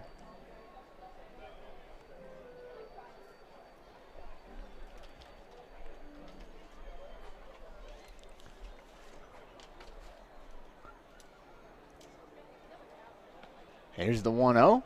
Glasser takes outside corner. 1-1. Generous call there from home plate umpire Jet Mitten. Count to Glasser's a ball and a strike. Mitch Glasser, who serves as what Carter Woodell termed to me before the game, a ploach for the Birds. 1-1, lifted foul right side. That'll get out of play, and it's 1-2. That's a hybrid of player and coach, because Glasser is not only the everyday first baseman for Sioux Falls, but he's the everyday hitting coach for the Canaries. Stands by the cage, watches everyone's BP, and gives his input. Don't really see that anymore. He's in a 1-2 hole here. And before the 1-2 pitch, a throw over to first again as Vertigan scampers back in. Mitch Glasser, Chicago native. Long-time American Association veteran, as we talked about last night. He's played for a handful of teams in the league, including some teams that are now defunct. Another throw over, and again Vertigan's back. Mitch Glasser, also a regular member of Team Israel, competing at the international level for the Israelis. 1-2, popped up, shallow right center, over to cut it off in the gap is Schultz, and he'll make the catch for the second out. I was talking again with Carter Waddell before the game, and he told me some pretty fascinating Team Israel Mitch Glasser stories. Mitch Glasser had to leave Sioux Falls, I should say, earlier in the year to play for Team Israel in World Baseball Classic qualifying. Check that, in Olympic qualifying. That was in the European Championship qualifier. Another throw to first to check in on Vertigan again as Kevin Taylor goes back, or stands in from the plate, I should say. Glasser and the Israelis played in Bulgaria for that European Championship qualifier earlier this year. First pitch to Taylor, fouled off left side. That's out of play, and it's 0-1. The only team, according to Carter, that gave the Israelis fits in their pool play was Russia. And Carter told me this was off the record, but I'm going to say it anyway because you can look up the box scores. That was a Russian team comprised of entirely Cuban players who were staying in Moscow the prior 2 months. 0-1 down and into Taylor, and it's 1-1. Sounds like a Putin trick through and through. Anyway, Russia gave Israel some fits. They met in the championship of pool play, and in a wild back-and-forth extra inning game, Israel won, I should say. Then they took a trip, did the Israelis, to Lithuania to wrap up the championship qualifier, where they pounded the Lithuanians in a 3-game series by a combined score of 22-2. So you ask, what does all that mean? Well, now it means the Israelis will get to qualify for the Olympics as soon as this 2019 American Association season is over. 1-1, fouled out of play left side again by Taylor. And now the count's 1-2. It'll be 5 European teams and 1 African nation vying for 3 spots in the Olympics coming up next year. That'll be a lot of fun for Mitch to get to try and represent Team Israel. Carter termed it to me before the game as Team Israel trying to shock the world. 1-2 pitch to Taylor, fouled off, and we'll do it again. Now, Team Israel made a run in the World Baseball Classic, the most recent one in 2017, check that. But that was with a lot of American-born players who have some sort of Jewish lineage and were allowed to play for Israel. But at the international level, playing in the Olympics, you have to be able to hold a passport. Mitch Glasser has one, and so a lot of the American-born players could not play for Team Israel in the Olympics coming up. Another 1-2 pitch, smash foul by Taylor, and we'll do it again. So Mitch Glasser actually had to go to Israel and get an Israeli passport in the offseason to be able to join Team Israel for this upcoming Olympic run, whereas the players on that fairy tale Team Israel team in 2017 didn't have to. They just had to be able to hold a passport and prove that they might. 1-2, lifted play out of foul again left side by Taylor, and we'll do it once more. What I mean by that is Sioux Falls pitcher Tyler Herrera was on that World Baseball Classic team for Israel in 2017. All he had to do to prove that he could hold a passport for the country of Israel was send in a picture of an old headstone from his great-grandfather. 1-2 misses outside, runner goes, throw to second, the tag not in time, as sliding in safely is Brett Vertigan with his 11th steal of the year. So after Jake Hohensee threw over to first what seemed like 15 times over the last 2 plate appearances, Vertigan finally takes off and on a close play just slides in head first safely to get into scoring position. Meanwhile, marathon at bat continues between Hohensee and Taylor here, with the count now 2-2 to the Sioux Falls 3-hitter. Here's the pitch, looped into shallow center, long run in for Allday, long run back for Ibarra, and it's Christian, the shortstop, who makes the catch. Side retired. So the Canaries inch a little bit closer in a long top half of the 5th. 2 runs for Sioux Falls on 2 hits and a walk, no errors, and 1 man left in scoring position. Halfway home on a Saturday night in Lincoln, 3-2 Salt Dogs on ESPN Lincoln, 101.5 FM, 1480 AM. Boulevard wheat is unfiltered, and it's my job to make sure it stays that way. Boy! Hell no! No! Stop! Filtration can come from anywhere. Beer filters, coffee filters, Snapchat filters, air filters, any kind of filter, out. Hey, those filters for the beer? They're for coffee. Get that out of here. Okay. A lot of people don't get what I do here, but they sure can taste it.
All right, Jeff, thank you very much. To the bottom of the fifth, 9-1-2 due up for the Saltdogs. Marine Ibarra Allday. Two righties and then a lefty against Mark Seiler. Seiler with a bit of new life here. Got 2 runs of support in the top half of this fifth inning to make it 3-2 now. As we move to the home half, Ivan Marine poked an RBI single through the right side against a drawn-in infield his last time up. Make it a 7-game hit streak now for Marine. He takes the first pitch fastball from Seiler on the outside corner for strike one. Marine now 14 for 36. That's almost a 400 clip over that 7-game hitting streak. He has woken up at the plate after a mostly quiet July. 0-1. Fastball again at the knees from Seiler. And it's 0-2.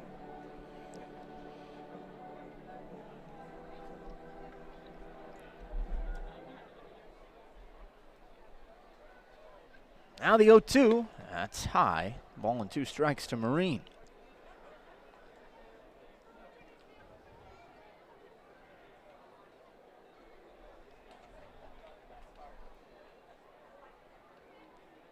Marine, a tough guy to strike out, takes the 1-2 up and in for ball 2. In fact, Marine struck out last night, and it was pretty noteworthy. It was the first strikeout in a while for Ivan. The only regular Salt Dog with more walks than strikeouts. Came into tonight with 39 free passes and 34 Ks. 2-2, swing and a miss, and right on cue, Seiler gets him to begin the bottom of the fifth. 4th strikeout now for Seiler, his 3rd in a span of 5 batters. And here comes Christian Ibarra to start the 3rd time through for Lincoln. Speaking of hit streaks, Christian Ibarra working on a 14-gamer. Longest active in the American Association, and the 6th longest the league has seen all year. But he's 0 for 2 tonight. Flew out to right his first time and popped out to the catcher in foul ground. Here's the first pitch. That crowds Ibarra in a bit for ball 1. Still 91 on the gun from Seiler. He's popping it in there pretty crisp. A guy that gave up 17 hits in a start against Lincoln a couple weeks ago. I've tried and tried and tried, Michael. I cannot find the last time a major league pitcher gave up as many as 17. 1-0 smashed just foul over the third base bag by Ibarra, and it's 1-1. Can find the record for most hits allowed in a game, period. That's in the 20s by a single pitcher, but seems to me like 17 hadn't happened in the bigs in quite a long time. I just don't have the knowledge of which database to tap into to find the last time it happened. Might have to go to Twitter and start tweeting some Elias guys. 1-1 to Ibarra, runs in and hits him on the back, and he'll make his way down to first base.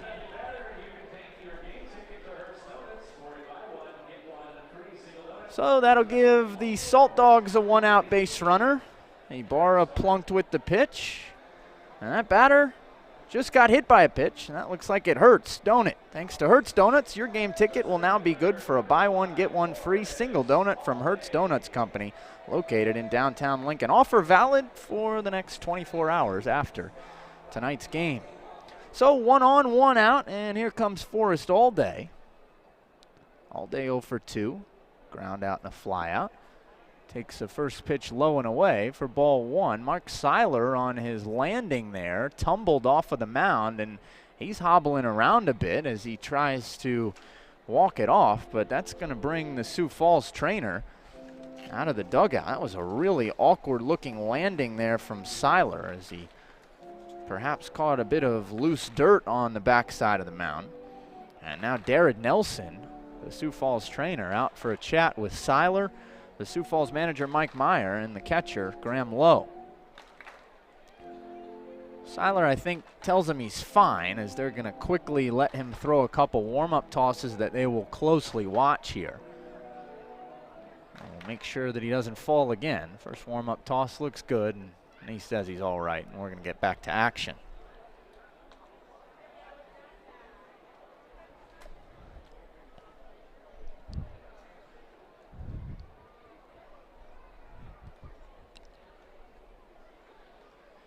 So Allday in a 1-0 count now. Forrestt saw his 17-game on-base streak come to an end last night. Looking to start a new one tonight. Big hole on the right side with Ibarra being held on. And the 1-0 fastball dents the inside corner there from Seiler. It's a ball and a strike.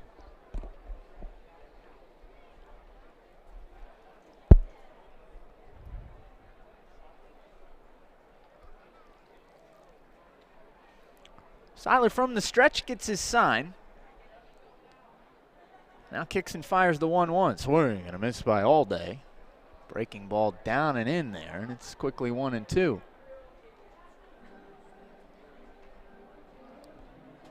Allday, another guy that's tough to strike out. Came into tonight with 32 walks and 32 Ks on the year.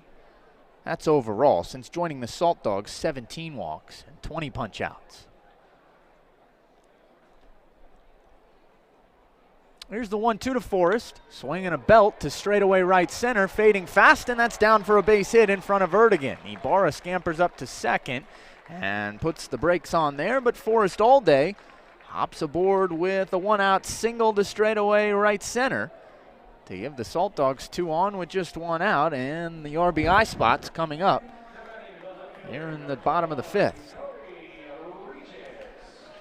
So Cody Regis comes to the plate now. Regis grounded into the shift, 6-3 along the right side of the infield in the first inning, and then roped an RBI double with 2 outs in the third. That run right now stands as the difference in a 3-2 game. Cody's got a chance to do some more damage. It was RBI number 50 on the summer for Regis, who seems to be snapping out of a funk. And he swings at a first pitch breaking ball down and in. Might have been a changeup actually there from Seiler for ball or for strike 1.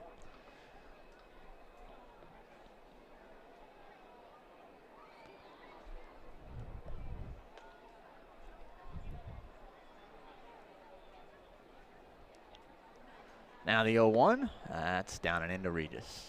And the count evens at a ball and a strike.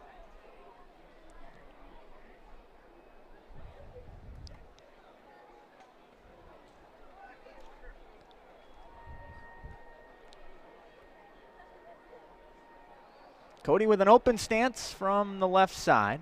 Slight shift on here for Sioux Falls. 1-1, ground ball over the first base back, just foul. And that was called quickly by first base ump Jeff Head as the count builds to a ball and 2 strikes. You can't really put the full shift on if you're Sioux Falls with a man at second because you want to play for the double play. But you can swing the first baseman toward the line, and that's right where Mitch Glasser is playing. And if that ball had snuck by Glasser, it would have been about the only sliver of fair territory for Cody to put a ball. But it's ruled just foul by Jeff Head. And now the count to Regis, a ball and 2 strikes. Seiler trying to pitch his way into and out of trouble in the bottom of the 5th. He's pitched pretty well tonight.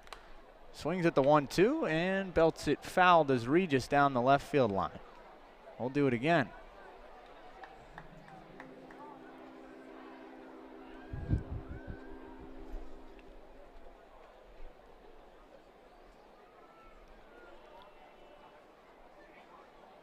a slow-moving game tonight, but both pitchers working rather deliberately. Lots of throws over, lots of foul balls, and lots of traffic. 1-2, drifts outside to Regis. 2 balls and 2 strikes. Neither pitcher's had much of an out pitch tonight, but they've both been able to work their way out of trouble.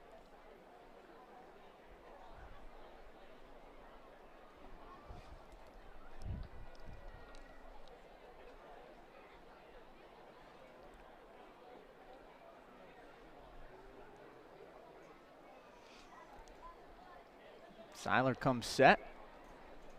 Here's the 2-2. Ground ball through the box. Charging to his right, Lago. He gloves, flips to second. Not in time as Forrestt Allday beats it out at the bag.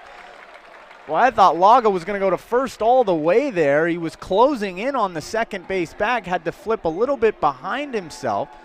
And that was a bang-bang play. But according to third base umpire Nick Webb, who's standing in front of second, Allday slid in front of the throw.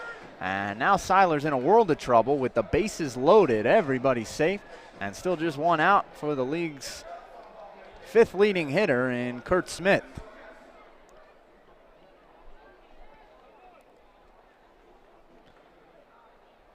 No place to put Curt. Seiler's going to go right after him. Curt's first pitch swinging, lifts one down the line and right. That will stay in the park, deep enough to score a run. Coulter makes the catch on the run. Tagging at third and scoring is Ibarra. Tagging at second and moving to third is Allday. Doubly productive out for Curt Smith, and RBI number 55 as well for Curt. Makes it 4-2 Lincoln. Boy, that call at second looms large now, as that would have gotten Seiler out of the inning. But instead it goes down as an RBI sac fly for Curt Smith, and it brings Josh Mazzola to the plate.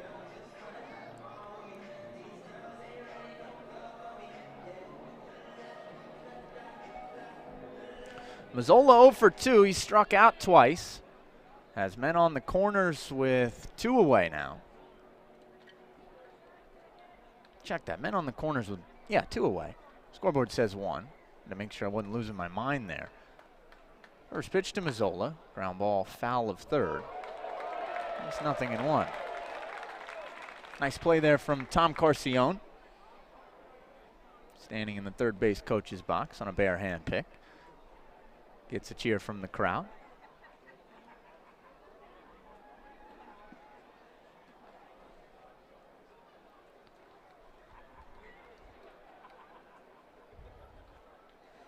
The 1-0 to Mazzola, just a bit inside, a ball and a strike. Birds scored twice in the top half of this 5th inning. Saltdogs have answered with 1 so far to stretch their lead back to 2, but with a man at third, they'd love to get it back to 3 where it once stood. Here's the 1-1, ground ball, foul of third, and it's 1-2.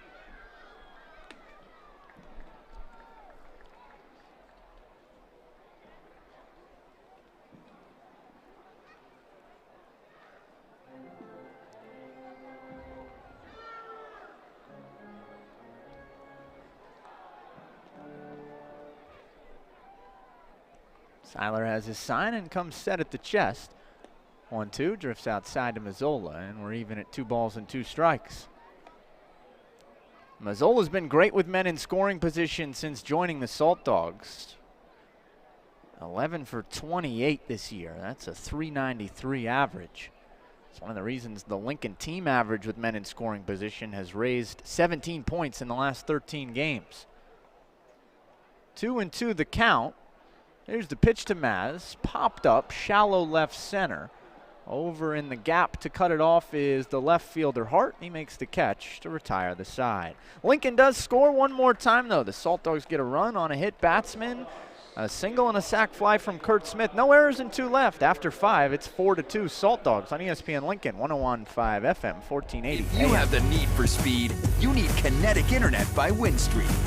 Built on our newly enhanced fiber-backed network, you can access all your entertainment at blazing fast speeds, up to 100 megabits per second. Surf, stream, game, download, and watch on multiple devices at the same time, uninterrupted. Plus, Kinetic is unlimited, with no data caps and no contract required. And you can try it with a 30-day money-back guarantee. Order today at windstream.com.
with Jake Hohensee, tonight's Salt Dogs starter, up over 90 pitches. His night has come to an end, and he'll give way to Austin Pettibone, first man out of the Lincoln pen. 3/4 arm slot righty Pettibone comes on to face Lago, Ely, and Coulter.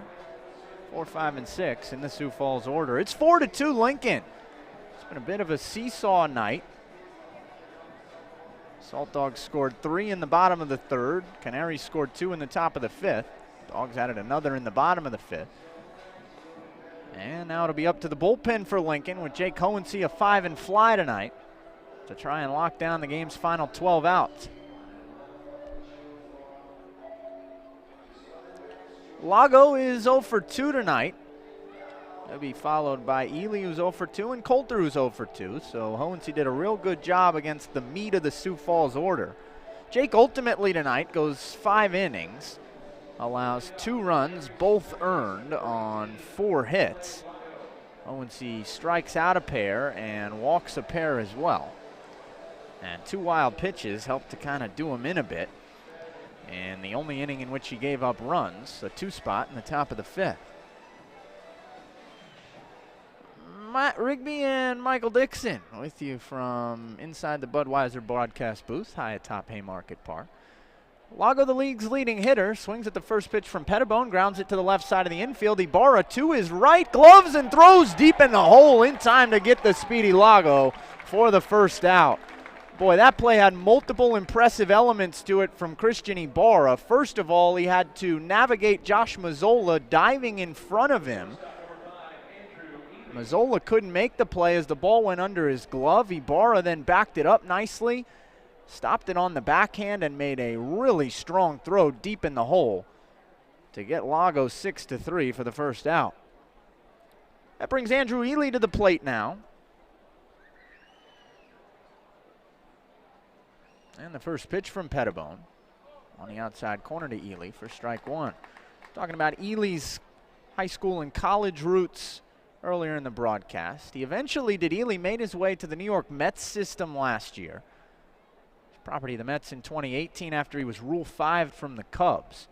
0-1 drifts outside to Ely, and it's a ball and a strike. And that means when you're in the Mets system in 2018, or I guess in the last 3 or 4 years, you have a chance to be a teammate of one Tim Tebow, which Ely was in Binghamton last year. In fact, Ely and Kevin Taylor in the lineup tonight for Sioux Falls were both Binghamton Rumble Ponies last year. 1-1 swing and a miss from Ely, and it's 1-2. Tim Tebow was in the news today. His 2019 minor league season has come to an end. Suffered a pinky injury to Tebow earlier in the year and never quite healed, so he's shut it down. And Mets expect him back next year, I read. 1-2, grounded right back through the box into center field for a base hit. Boy, that almost took Austin Pettibone's head off. He was falling away after his delivery on the mound, and then Ely hit it right on the screws back through the hole. And Pettibone just kind of fell backward to avoid being hit as Ely picks up the 5th hit of the game for Sioux Falls. Does it surprise you at all that Tim Tebow is still playing?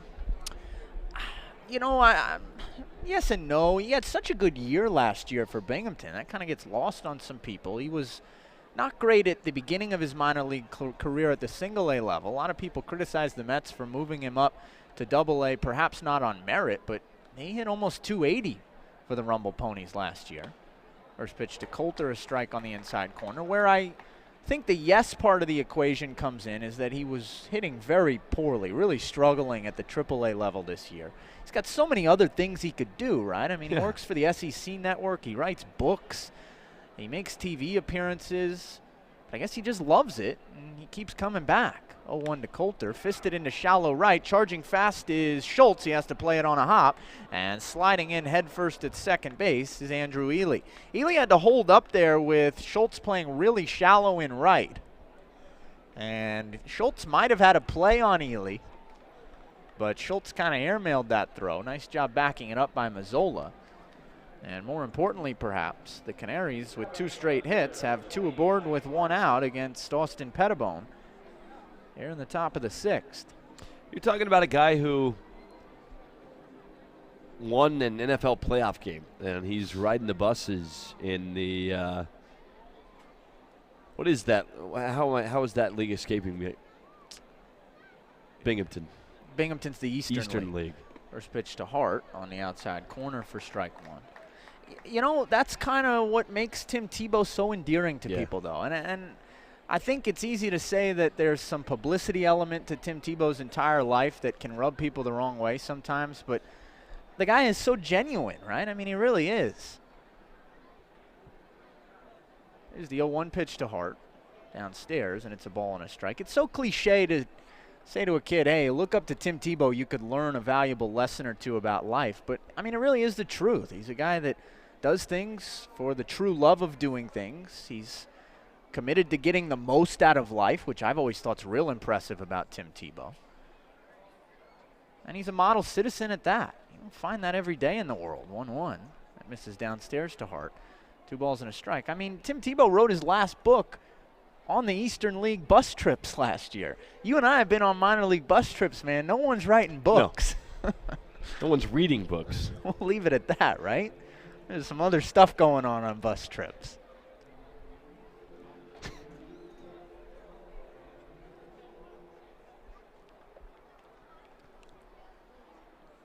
Two and one, the count to Hart. Tying runs on base. And the pitch from Pettibone, way outside, ball 3. And Austin doesn't look too fresh out of the pen tonight.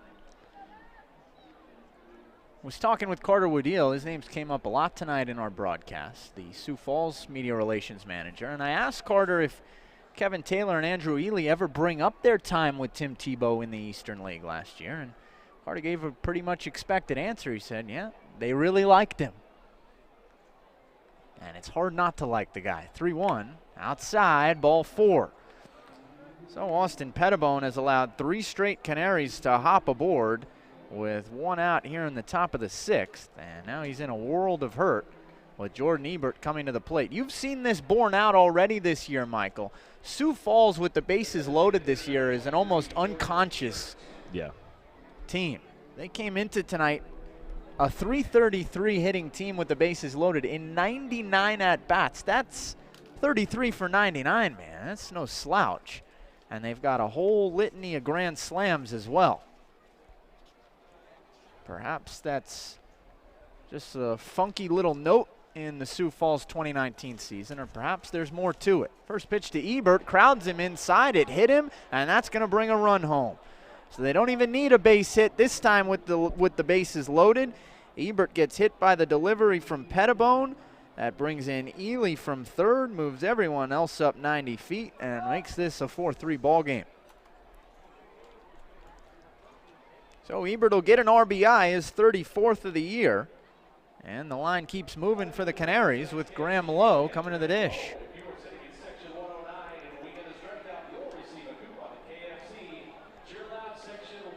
Can't help but wonder where this inning might be were it not for the Barra impressive play to start the frame as well. If it weren't for that really strong throw from Christian, Pettibone would have faced 5 Canaries without retiring any of them. Here's the pitch to Lowe. Fastball on the inside corner for strike 1. Graham Lowe 1 for 2, a single to the opposite field in the 3rd and an RBI ground out in the 5th.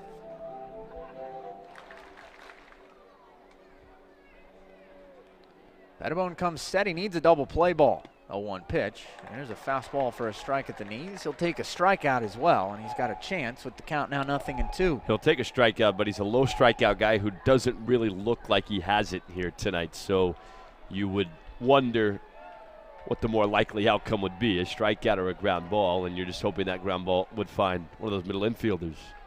Here's the 0-2. Ground ball towards second. Marine to his left. Gloves to second for 1. On to first. In time. Double play. Inning over.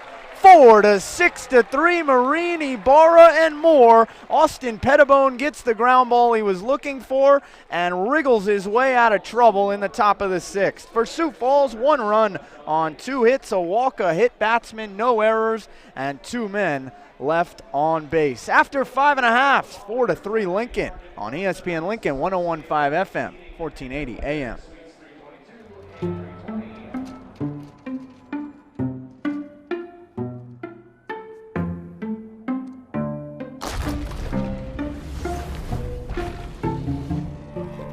When you're ready to buy a house, a mortgage from U.S. Bank could help make it possible. And a dedicated financial partner will be with you every step of the way. See about pre-qualifying today. U.S. Bank, the power of possible.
Nick Schultz leads off the home half of the sixth. It's a 4-3 ball game. Saltdogs lead the Canaries, and that's in large part thanks to a huge 4-6-3 double play that Austin Pettibone was able to induce off the bat of Graham Lowe.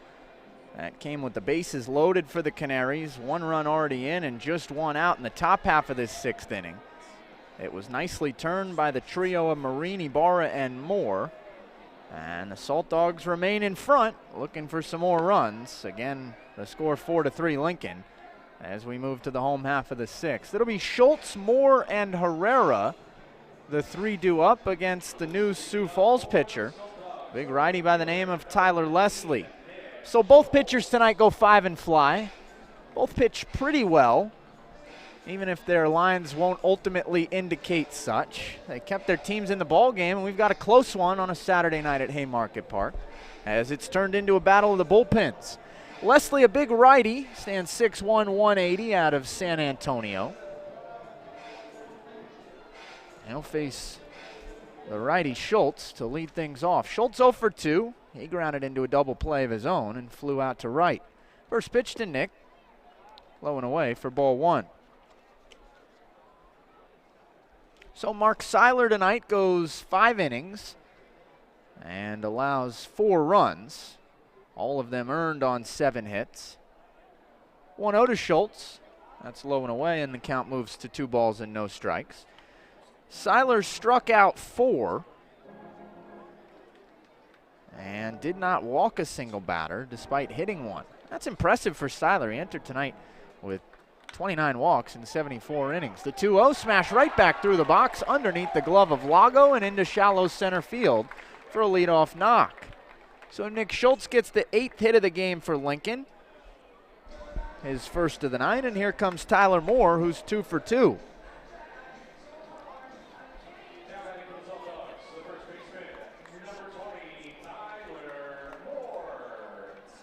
The numbers on Leslie this year, just 4 appearances, 1 start and 3 relief outings, an 0-1 record, a 9 ERA for the tall righty. 8 innings, 11 hits, 8 earned runs, 3 strikeouts, 3 walks, and 2 homers. So he, like much of the Birds pitching staff, has struggled all year long. And now he works out of the stretch with the first pitch to Moore, a fastball knee high for strike 1. This is a Sioux Falls staff that has given up an unbelievable amount of home runs. Michael talked earlier in the broadcast how the Texas Airhogs' presence in the league causes you to throw out their spot in the statistical rankings for the most part and just treat it as an 11-team league. Throw over to first, and Schultz scampers back. However, in the home runs allowed department, the Sioux Falls Canaries have given up even more than the Airhawks. They come into tonight with 81 home runs coughed up. That's an average of over a home run a game, 1.05 to be exact. They haven't given up a long ball in this series, but now would be a good time if you're a Salt Dogs fan, as Moore skies the 0-1 out of play, and it's 0-2.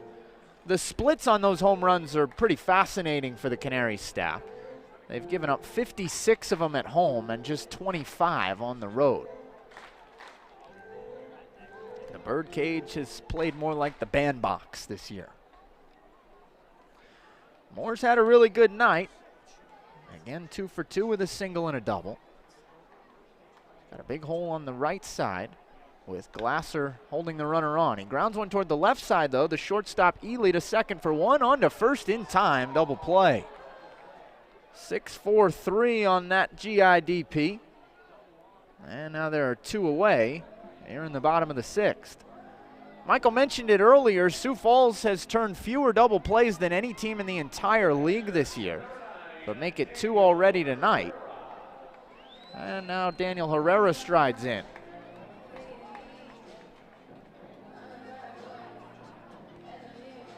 In case you're just joining us, Herrera knocked an RBI triple to right center his first time up in the 3rd inning. That got the party started tonight for Lincoln.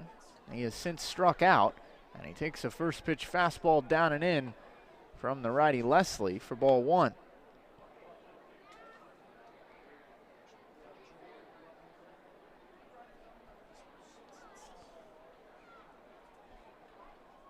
Herrera, a switch hitter from the left side. Swings at the 1-0 and fouls it back behind the plate out of play. It's 1-1. So the starter tonight for Sioux Falls, Mark Seiler, spells his last name Seyler. The first man out of the pen, Tyler Leslie, spells his last name Lesley. We're 1 letter away from an anagram there, which I don't think I've ever seen in pitchers relieving one another, as the 1-1 is sprayed into shallow left by Herrera for a 2-out knock.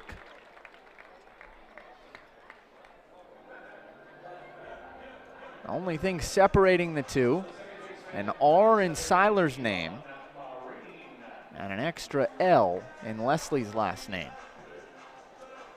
The things that jump out to you, I guess. Anyway, here's Ivan Marine. Marine with an RBI single that scored Herrera back in the 3rd. He also struck out, did Ivan, in the 5th. Salt Dogs have 9 hits in the game now. And Ivan's got a 7-game hitting streak with that single back in the 3rd. First pitch to him, misses low for ball 1.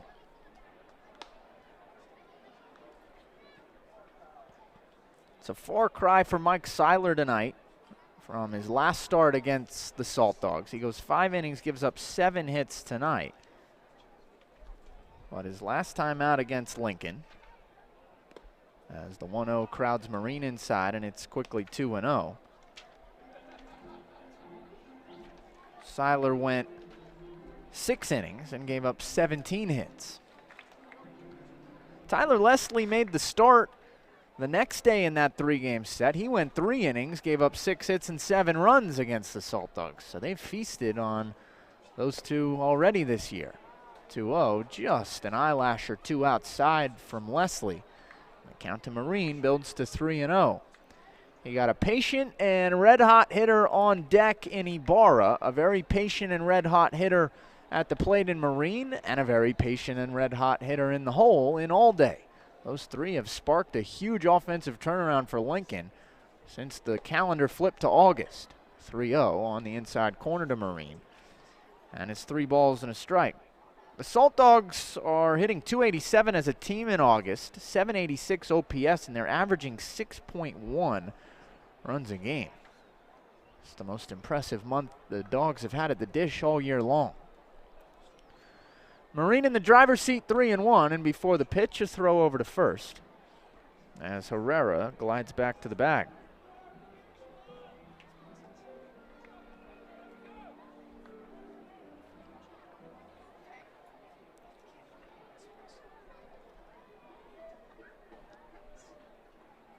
Here's the 3-1. Lifted toward right and picked out of the air by Lago on the run to rob Marine and retire the side. No runs, 2 hits, a double play, no errors, and a man left We're through sixth. It's still 4-3 Lincoln. It's been a good one on a Saturday night from Haymarket Park. We'll be right back after this on ESPN Lincoln, 101.5 FM, 1480 AM.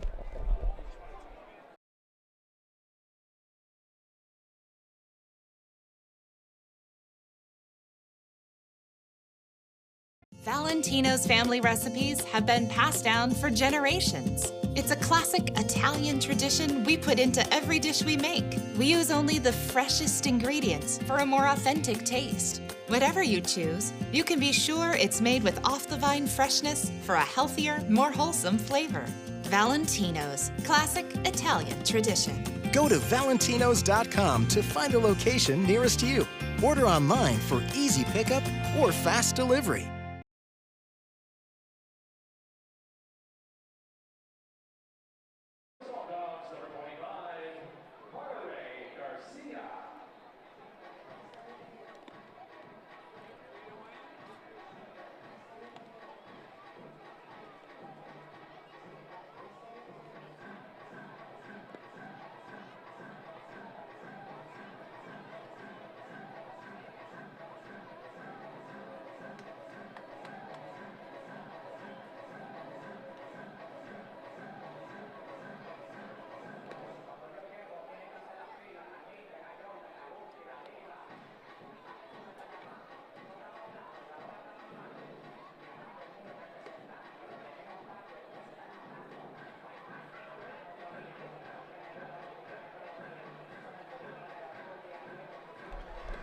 Matt Rigby back with you from inside the Budweiser broadcast booth at Haymarket Park.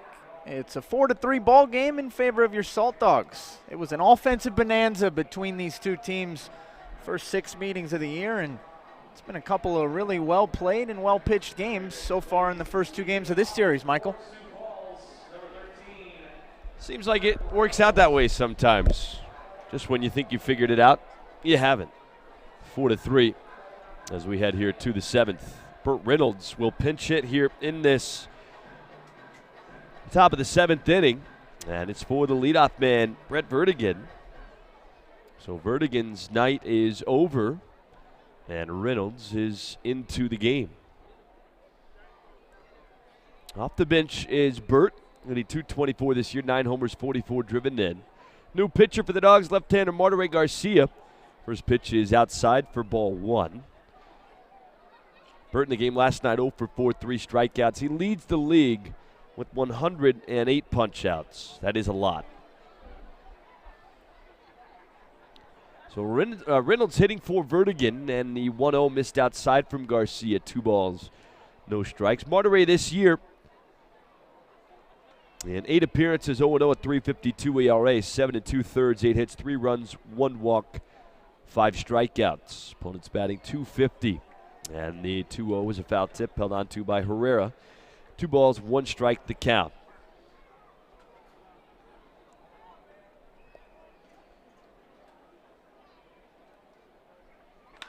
Two-one popped up and behind the pitcher's mound, and now in behind second. It is Marine from second who's venturing all the way over, and he dropped it. Now Ibarra picks it up. He's looking for second. Nobody was at the bag. Martaray Garcia came over to cover, and they got Reynolds out there. So both middle infielders went out into shallow center field. I don't think Ibarra really knew exactly where that ball was going to end up, and that should be his ball all the way, but Marine was convinced he could get it. He had to go so far over to try and make the play that it fell out of his glove and down to the grass. So neither of the middle infielders were anywhere close to the bag. Ibarra picked up the ball. Burt Reynolds thought he had enough daylight, and Ibarra just started sprinting to the base, and Martaray Garcia, give him credit, was ultimately covering at the bag.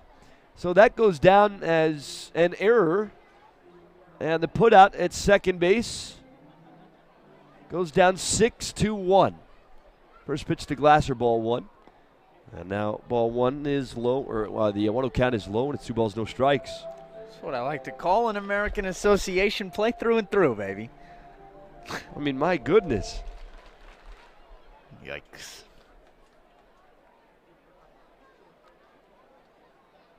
Here's the 2-0. That is outside. 3 balls, no strikes.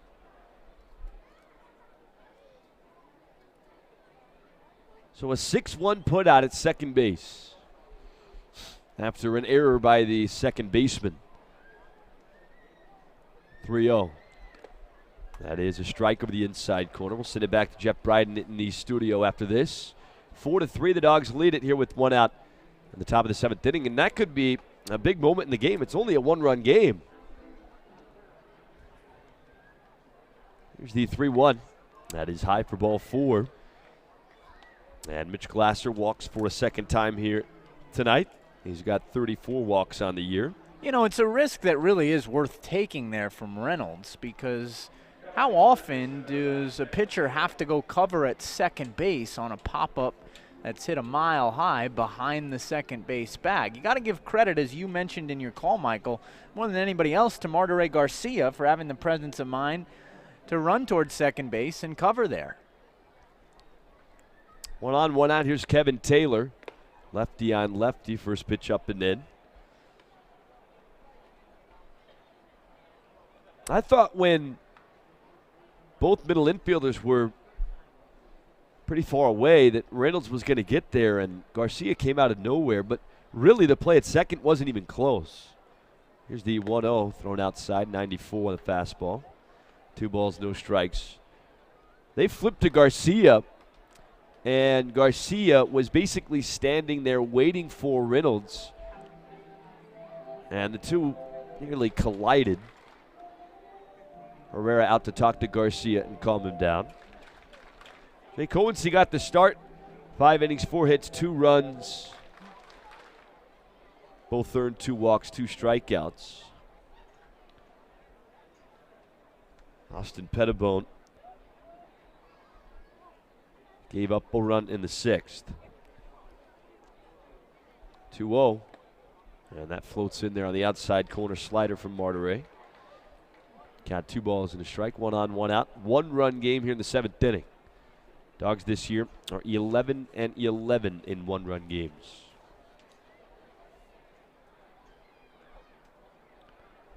Two 1 pitch. And a slider called a strike of the inside corner.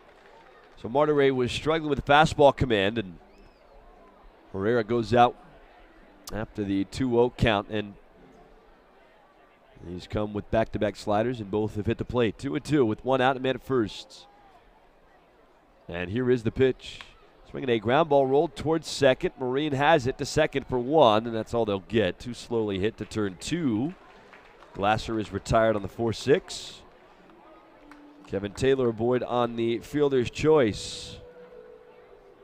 And with 2 outs and a man at first, here's Allday Lago. The second baseman, number 18, Allday Lago.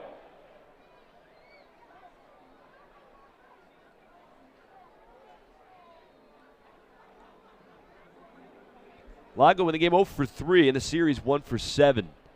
Came in with the league's best average at .351, but that's taken a hit. Belt high set from Martaray in the pitch. Now the outside corner, 4-1.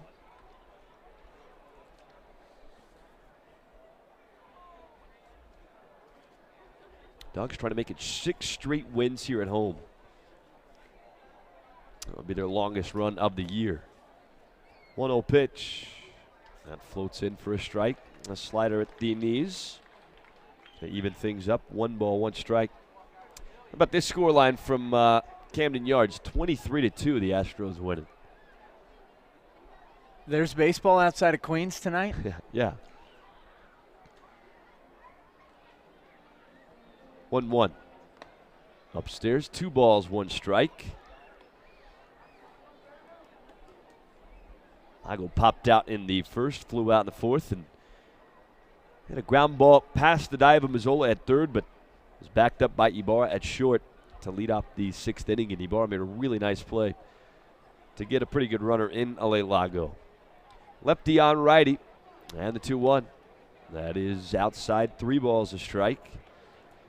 Lago does have 11 home runs this year and 47 runs batted in. He is a threat to go deep. 3,612, the official attendance here this evening. Here's the pitch. Inside, ball 4, and the tying run moves into scoring position. Astros-Orioles, hard to find a more lopsided matchup, huh? I was going to say, baseball's a game in which anybody can beat anybody on any given night. Dan Reichert out of the dugout to talk to Marjorie Garcia, but you're talking about two franchises there on the polar opposite ends of the spectrum. The Astros are probably the best team in baseball, and the Orioles are not. Astros are now 77-40. Orioles are 38-78, to give you an idea. But sometimes you do look at a game like that, and it helps you realize just how far apart those two franchises are. And even though this game is fickle, and like I said, anyone can win any game, sometimes you get reminders that teams are far better than others.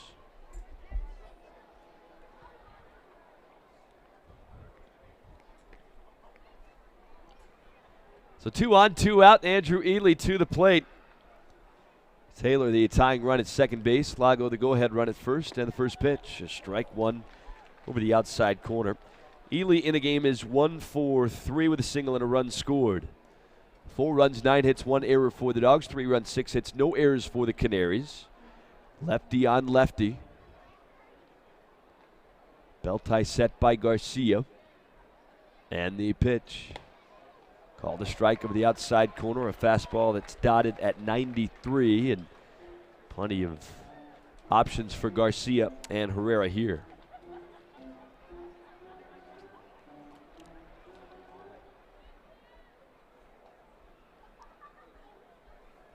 Oh, 2. Check swing, pitches in the dirt, bounces away from Herrera first base side, but neither runner, I don't think, saw that ball very well as it rolled in behind. Andrew Ely batting from the left side, and therefore neither really decided at any point to take off. Pretty fortunate there for Daniel Herrera that there was a lefty in the box and that wild pitch rolled behind the lefty, because that's a ball that both runners should have advanced on. 1-2.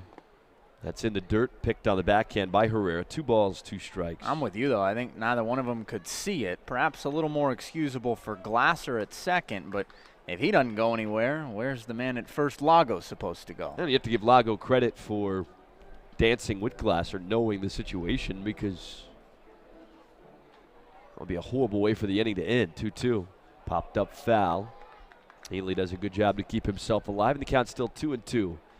2 outs, 2 on, 4-3, top 7 here at Haymarket Park for Game 2 of this 3-game series. Game 3 tomorrow evening. First pitch time at 5:05. Airtime 4:35. It'll be Ricky Knapp and Tyler Herron, 2 righties going head-to-head. 2-2. Check swing. It's a slider down and away to peel to third. He did not go. Count is 3 balls, 2 strikes. And now the runners will take off with a pitch. Clint Coulter would be next.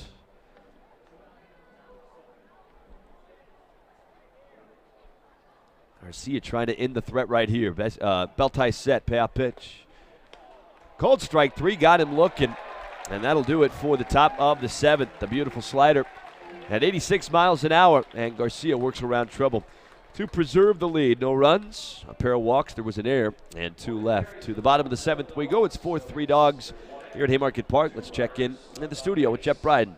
Jeff? Saltdogs fans, it's time for the Nebraska Lottery 7th inning stretch. Time to get up out of your seat.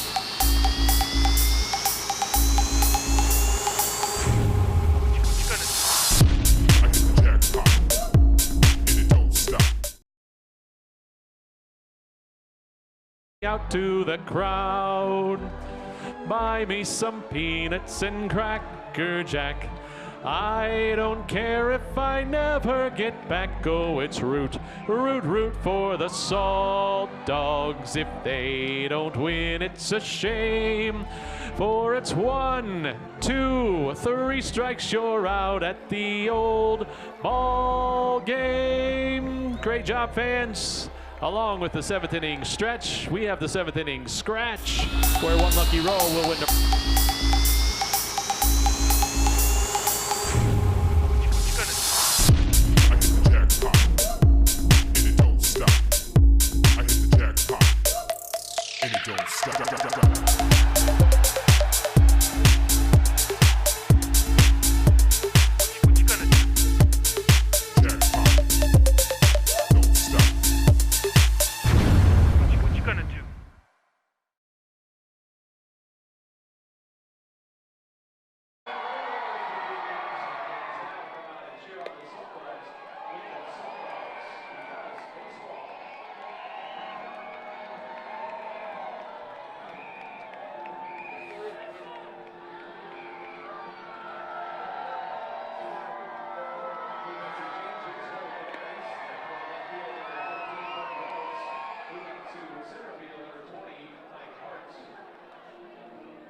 Well, thanks, Jeff.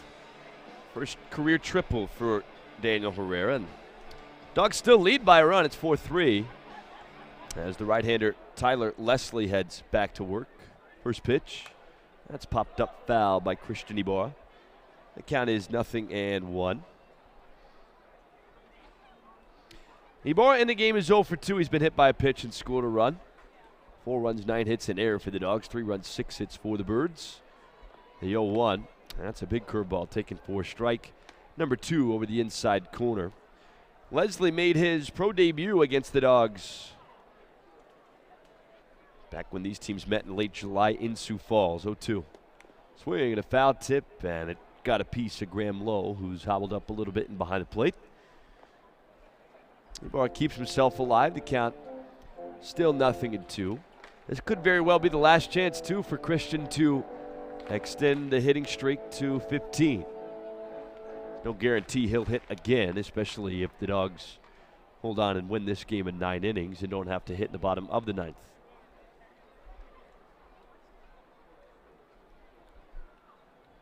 Here is the 0-2 pitch. That is low and outside in the dirt. 1 ball, 2 strikes. The County Bar Allday Regis top 3 in the order here in the bottom of the 7th.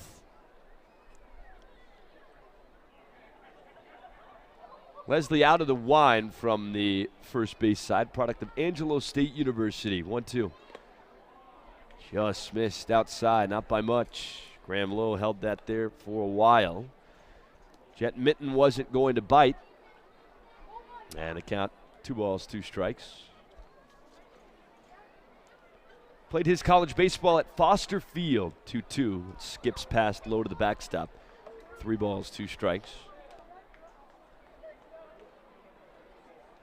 Home to the now defunct San Angelo Colts, who were an independent baseball team and played with the likes of the Fort Worth Cats and some other indie teams in Texas. 3-2. That's lined to short, picked out of the air by Andrew Ely, moving 1 step to his right for the first out in the 7th.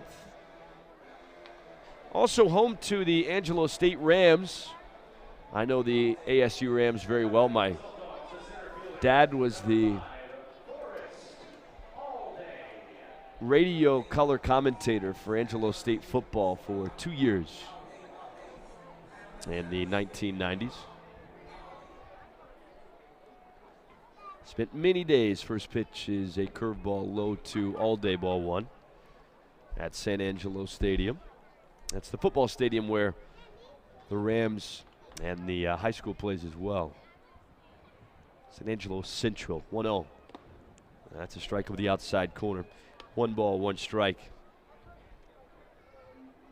Went to San Angelo in November of 2016 for the Texas high school football playoff game. I believe it was the 3rd round. 1-1 pitch. Swinging a fly ball to straightaway center. Vertigan is back on his horse. Beg your pardon, that is not Vertigan.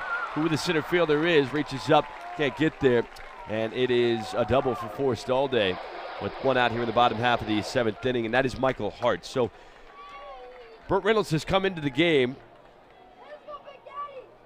and he's in left field. That sends Mike Hart over to center field. So again, Vertigan, his evening came to an end in that top of the 7th inning. And Reynolds comes in to play left. Regardless, it's a double. And Allday now has 2 hits in the game, a single and a double.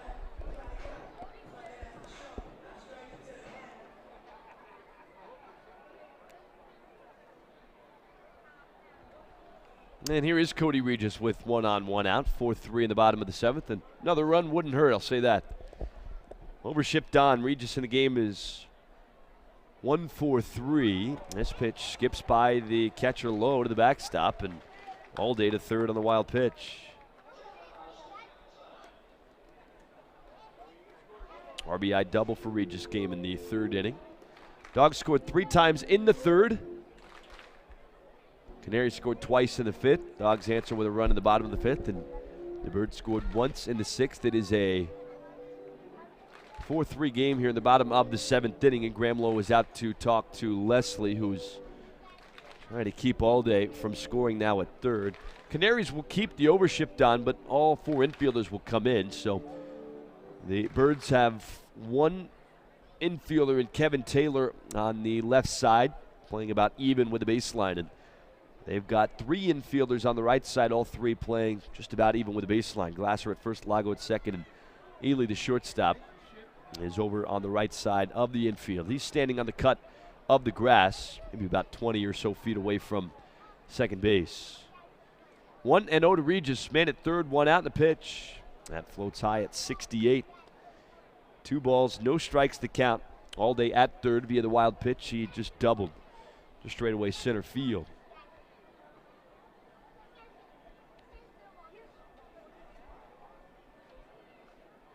2-0 pitch. And a curveball is low. 3 balls, no strikes.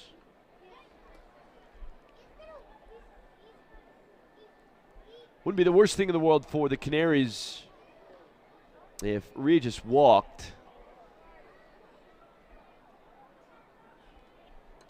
Here's the 3-0, and that is a strike over the outside corner, 3-1. Kurt Smith is on deck, and for one reason or another has hit into 10 double plays this year, among the league leaders in that category. 3-1. Swinging a fly ball to straightaway center, deep enough to score the run. Hart is back, reaches up. Allday will tag and score easily. Hart throws it in as if there's nobody on base because there's no use in even wasting any energy. And it's a sac fly for Regis. His second RBI in the game, his 51st of the year. It's 5-3 here in the 7th.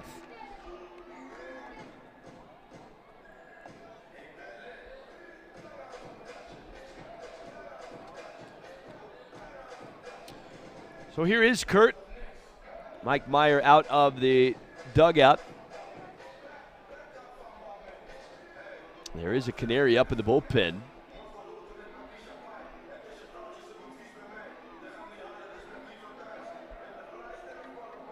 And he's going to leave Leslie in the game. So Kurt will stand in 1 for 2 with an RBI, and he drove in via the sacrifice fly.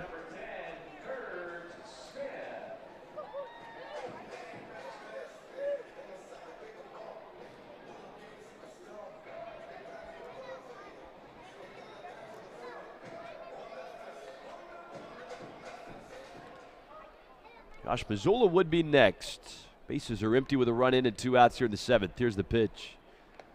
That is a strike over the outside corner. Kurt singled in the 2nd, flew out in the 3rd, and reached on a sac fly. Or I beg your pardon, drove in a run with a sac fly in the 5th. Here is the 0-1 pitch. Swing and a miss. Got him with a slider. Count 0-2.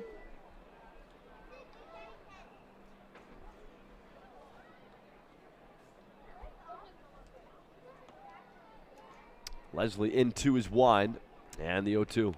Swinging a liner that is caught by the shortstop, Ely, moving to his right. 2 brilliant plays in the 7th inning to take base hits away. 1 from Iboa, 1 from Smith. He could do nothing about the Allday double to straightaway center, though, and Allday eventually scores on a sac fly to add a run of insurance in the 7th. We head to the 8th, 5-3 Dogs on ESPN Lincoln, 101.5 FM, 1480 AM. Rocky Mountain water can be found right here and right here. Coors Banquet, brewed in Golden, Colorado, served everywhere.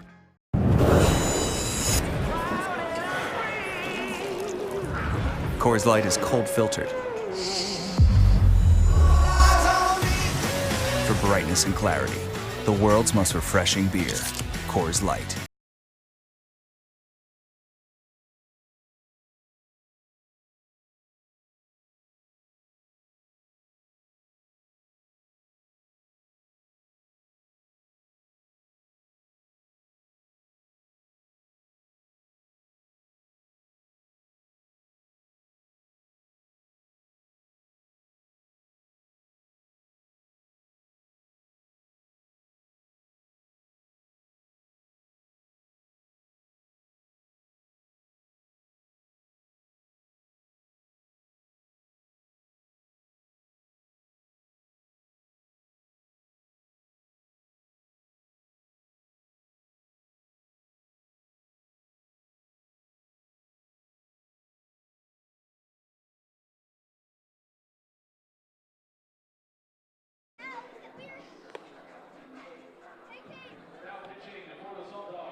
Shai Martis is on for the 8th inning, and the Dogs with a run of insurance in the 7th, lead at 5-3 this year. And 16, this at least being his 16th appearance, 2-7 with a 7.26 ERA.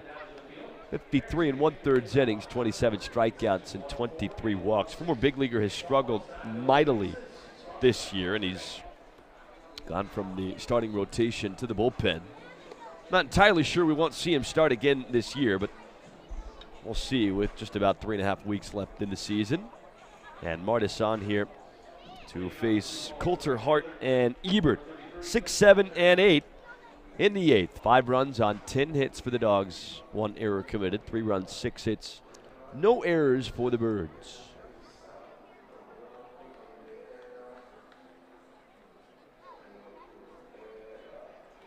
So Coulter leads things off from the right side. 1 for 3 with a single. Wind from Martis and the pitch. Swing and a miss. High fastball there from Martis, who comes in at 89. And haven't really seen the velo where you'd want it to be with Martis this year. Here's the 0-1. Another fastball at 90. This time it's high. Coulter thought about a swing laid off. Count even here. Ball and a strike. Coulter's single came in the 6th. The wind by Martis and the pitch. That drops a little bit low. A slider this time at 83. And the count 2-1.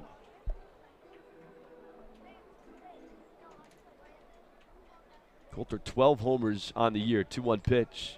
Foul tipped at the plate. 2 balls, 2 strikes. But that's why the run of insurance matters. Canaries can't tie this with 1 swing. And they need a base runner. Jake Hohensee got the start for Lincoln. 5 innings, 4 hits, 2 runs, 2 walks, 2 strikeouts. Pettibone gave up a run in the 6th. Garcia scoreless 7th. Garcia a scoreless 7th. The 2-2 pitch, that's called a strike on the outside corner. And Coulter down looking for the first out in the 8th inning. So here comes Mike Hart to the plate. Hart is 0 for 1 with 2 walks and a run scored.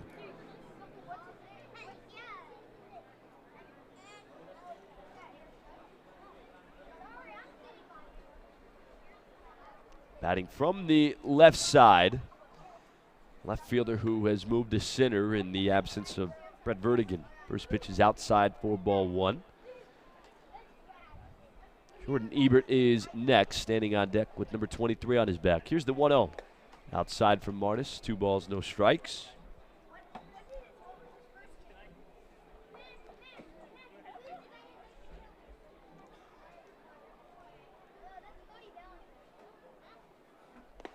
And the 2-0, a little bit low, 3 balls, no strikes.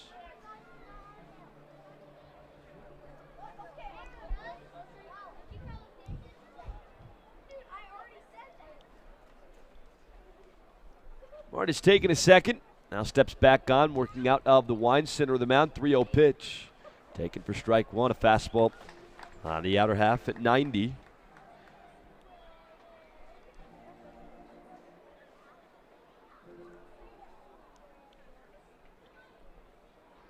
And the 3-1. Swing and a miss. Came in at 90 again with that fastball, and he's battled back from down 3-0 to push the count full. 1 out, nobody on, 5-3 in the 8th. Quiet Saturday night here at Haymarket Park. Payoff pitch, swing and a miss, he got him. Back-to-back strikeouts for Shai Martis. Second out here in the 8th inning, and here comes Jordan Ebert.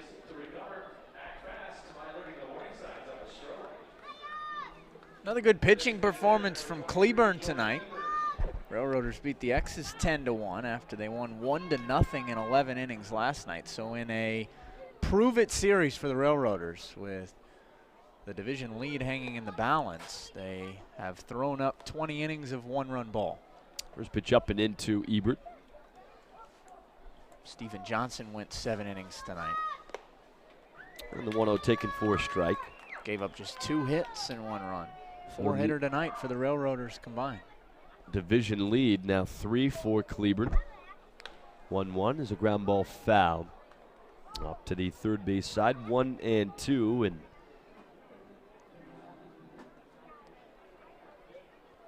Looks like Kansas City holding on to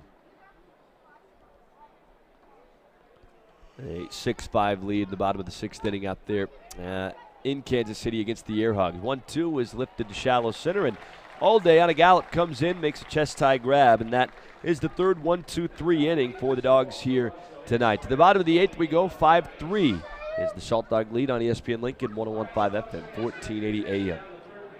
If you have the need for speed, you need kinetic internet by Windstream.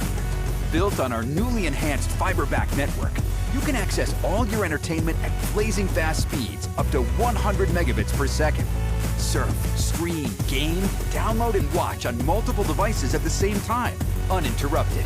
Plus, Kinetic is unlimited, with no data caps and no contract required. And you can try it with a 30-day money-back guarantee. Order today at windstream.com.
Well, thanks, Jeff. New pitcher for the Birds, Connor Leadholm. Right-hander wears the number 30. 3 appearances at .385 ERA, 4 2/3 innings, hasn't walked a batter. And has struck out 4, 5-3. The Dogs lead it here in the bottom half of the 8th inning. Josh Mazzola, Nick Schultz, and Tyler Moore are the scheduled 3. 5 runs, 10 hits, 1 error for the Pups. 3 runs, 6 hits, no errors for the Birdies.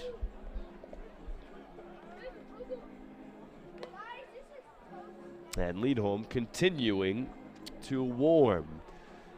So Leadholm is on. Mazzola is 0 for 3 with 2 strikeouts. Salt Dogs scored 3 times in the bottom of the 3rd. Canaries twice in the 5th. Dogs 1 more in the 5th. Canaries once in the 6th. And an important run of insurance came in on a sac fly in the bottom of the 7th. Mazzola a backwards K in the 2nd. Struck out swinging in the 4th. And flew out to left in the 5th. Righty on righty. Mazzola is now hitless in the series, 0 for 7 with 4 strikeouts. So Leadholm with a set. And the pitch.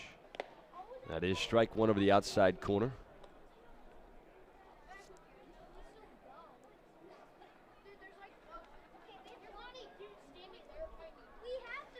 Leadholm with the belt tie set and the 0-1. That is a strike over the outside corner. And the count now 0-2 to Maz.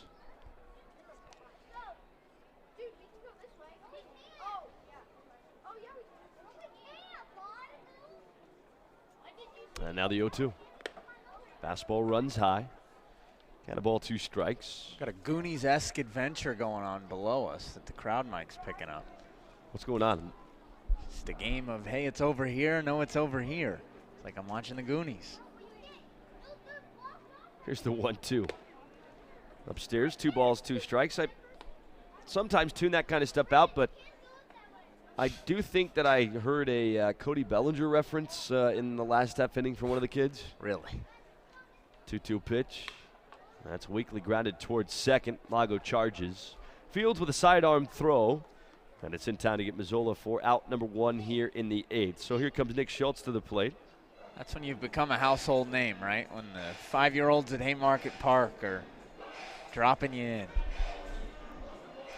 Would you say Cody Bellinger is more of a household name than Mike Trout? Man, it's hard to say, right? Because how often is Trout on the TVs of the 5-year-olds below us? I mean, Bellinger's on TV all the time because his team's good. Think about that, too, and that both teams play in L.A. Right. First pitch is upstairs to Schultz. Lead home features fastball, change slider, and what's written down as an occasional curveball. By occasional, I don't know if we're talking about Zach Wheeler's 8% on the changeup or the less than 2%. The other pitchers we were talking about yesterday on the changeup bar. The 1-0 line down the left field line, good for a base hit. Schultz around first. He's thinking about 2, and he's there with a slide. A 1-out double for Nick, who's now 2 for 4. And another run of insurance in scoring position here in the 8th inning. Be real interesting, right, to see what Nick Schultz can do with what you and I presume will be some more consistent playing time. If he can get in the lineup every day over the next couple weeks, I mean, what kind of numbers will he put up? 2 for 4 so far tonight. He's a guy that showed signs of turning the corner over the last couple of weeks. And we're real big Nick Schultz fans, as is Bobby Brown. You can only hope that that's what the future has in store for Nick. Well, you and I talked about it off the air one night. Nick Schultz, despite the numbers, despite the struggles, and obviously nobody would want to sit in August with an average below 200, but here's the first pitch to Team Moore, swinging a broken back ground ball over towards second, picked up by the shortstop in the shift, and Ely had to double clutch, but got to throw out quickly enough to get Tyler Moore for the second out. Nick Schultz will move to third. And here comes Daniel Herrera to the plate. Not one point this year has it looked like Nick Schultz has been overmatched, when oftentimes guys will come to the league and they'll hit in the mid 100s, and you'll say to yourself, they probably shouldn't be in the American Association. Nick Schultz not at any point ever this year has it been that way for him. And, of course, the health has been a problem as well. So I think a lot of people give Nick Schultz the benefit of the doubt. First pitch on the way to Herrera. Swinging a fly ball into shallow left. Here comes Burt Reynolds, the new left fielder, and he makes a one-handed grab. That will end the bottom of the 8th. Have to throw this in really quickly. Not the first inning that Liedholm has at least seen here at Haymarket Park. You know where he went? University of Northern Colorado. He was a Bear. Him and Ryan Yamani, huh? Yeah. We head to the 9th inning, 5-3 on ESPN Lincoln, 101.5 FM, 1480 AM.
Well, thanks, Jeff. You know who actually has the second longest home run hit at Great American Ballpark in at least the pre-StatCast era, before they actually could measure these things? Reggie Abercrombie hit one well up the bleachers out in left field there at GABP.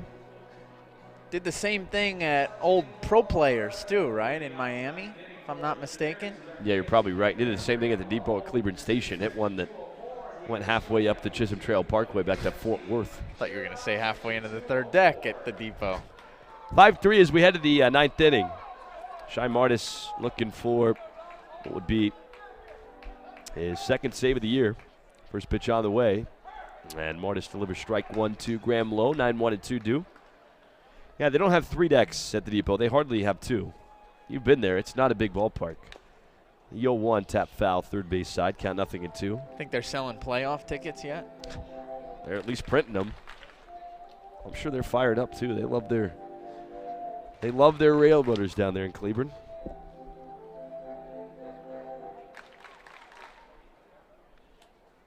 Martis won 9 different Salt Dogs with a save this year. 0-2, swing and a miss. Good morning, good afternoon, good night. And I got to say, this may be as good as Shy has looked all year. He's gone 4 up, 4 down, and with 3 strikeouts. First out here in the 9th. Here comes Burt Reynolds. Here's one thing I'm really interested, though, to see as someone who spent 2 years there. Everybody's adamant that Cleveland will be the outlier, whereas when a lot of teams make the postseason,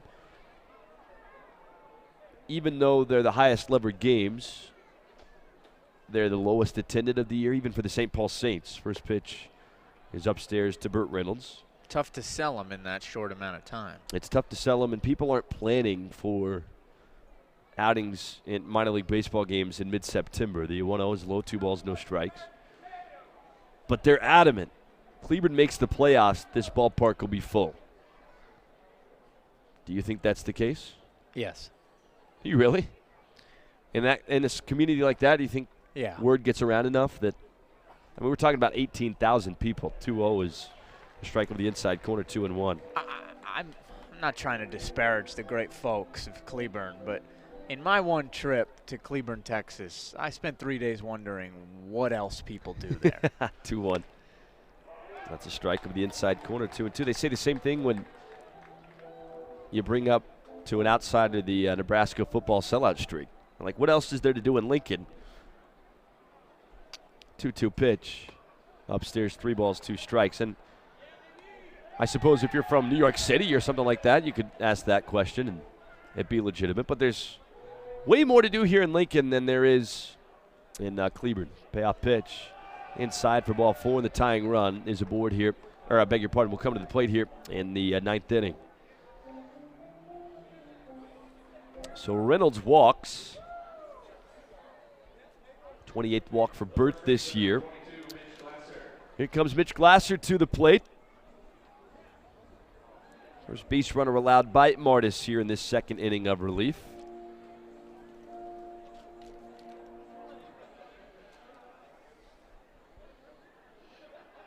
And the pitch. Strike 1 over the inside corner. Glasser is 0 for 2, but he's walked twice. Kevin Taylor would be next. Glasser 3 home runs on the year. He can tie this game with 1 swing. 0-1 pitch. A little bit low. And the count is even here, 1-1. 5-3 in the 9th. Reynolds at first base, and the tying run at the plate. It's Mitch Glasser. 1-1 pitch. And that's a balk. So there is no pitch. And Shy Martis has balked Burt Reynolds over to second base. And that's important for really one reason, and one reason only. It takes the double play out of order, at least a conventional double play. Count is still 1-1.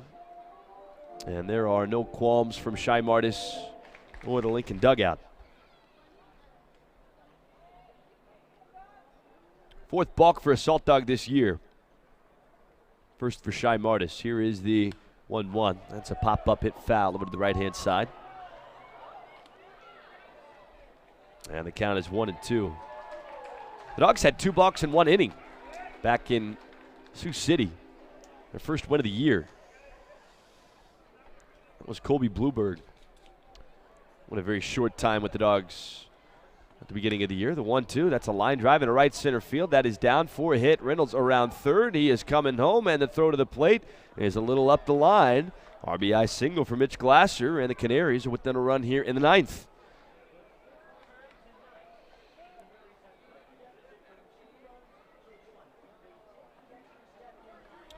So here comes Kevin Taylor to the plate, 5-4.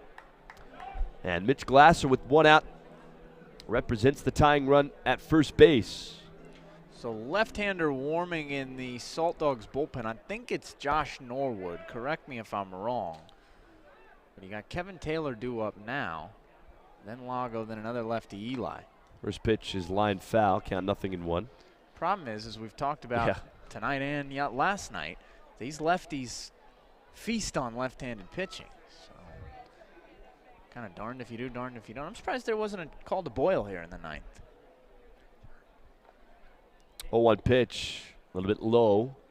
Count is 1 ball and 1 strike. Boyle's dealing with a little something. So he is unavailable at the moment. Dogs are just kind of banged up right now. Kyle Kinman on the DL. Randolph Odeber out for a couple of weeks, 1-1. A little bit low. Well, 2 balls and a strike. If Boyle's unavailable tonight, Reese Gregory's got to be unavailable after 3 innings last night. That leaves only lefties in the bullpen. So if you're not going to go with Martis the rest of the way here, you have to bring a lefty in. Now And right on cue, Reese Gregory steps up and starts throwing. Wow. 2-1. Swinging a high chopper to second, might do it. Marine to second for 1, throw on to first, and that will do it. Everything we just said, it doesn't matter. 1 pitch later, a game-ending 4-3 double play. And the Dogs hang on for a 1-run win, a 5-4 win. They've taken the series, won 6 in a row here at Haymarket Park, and have a chance to sweep. Tomorrow night, we're back with the final totals right after this.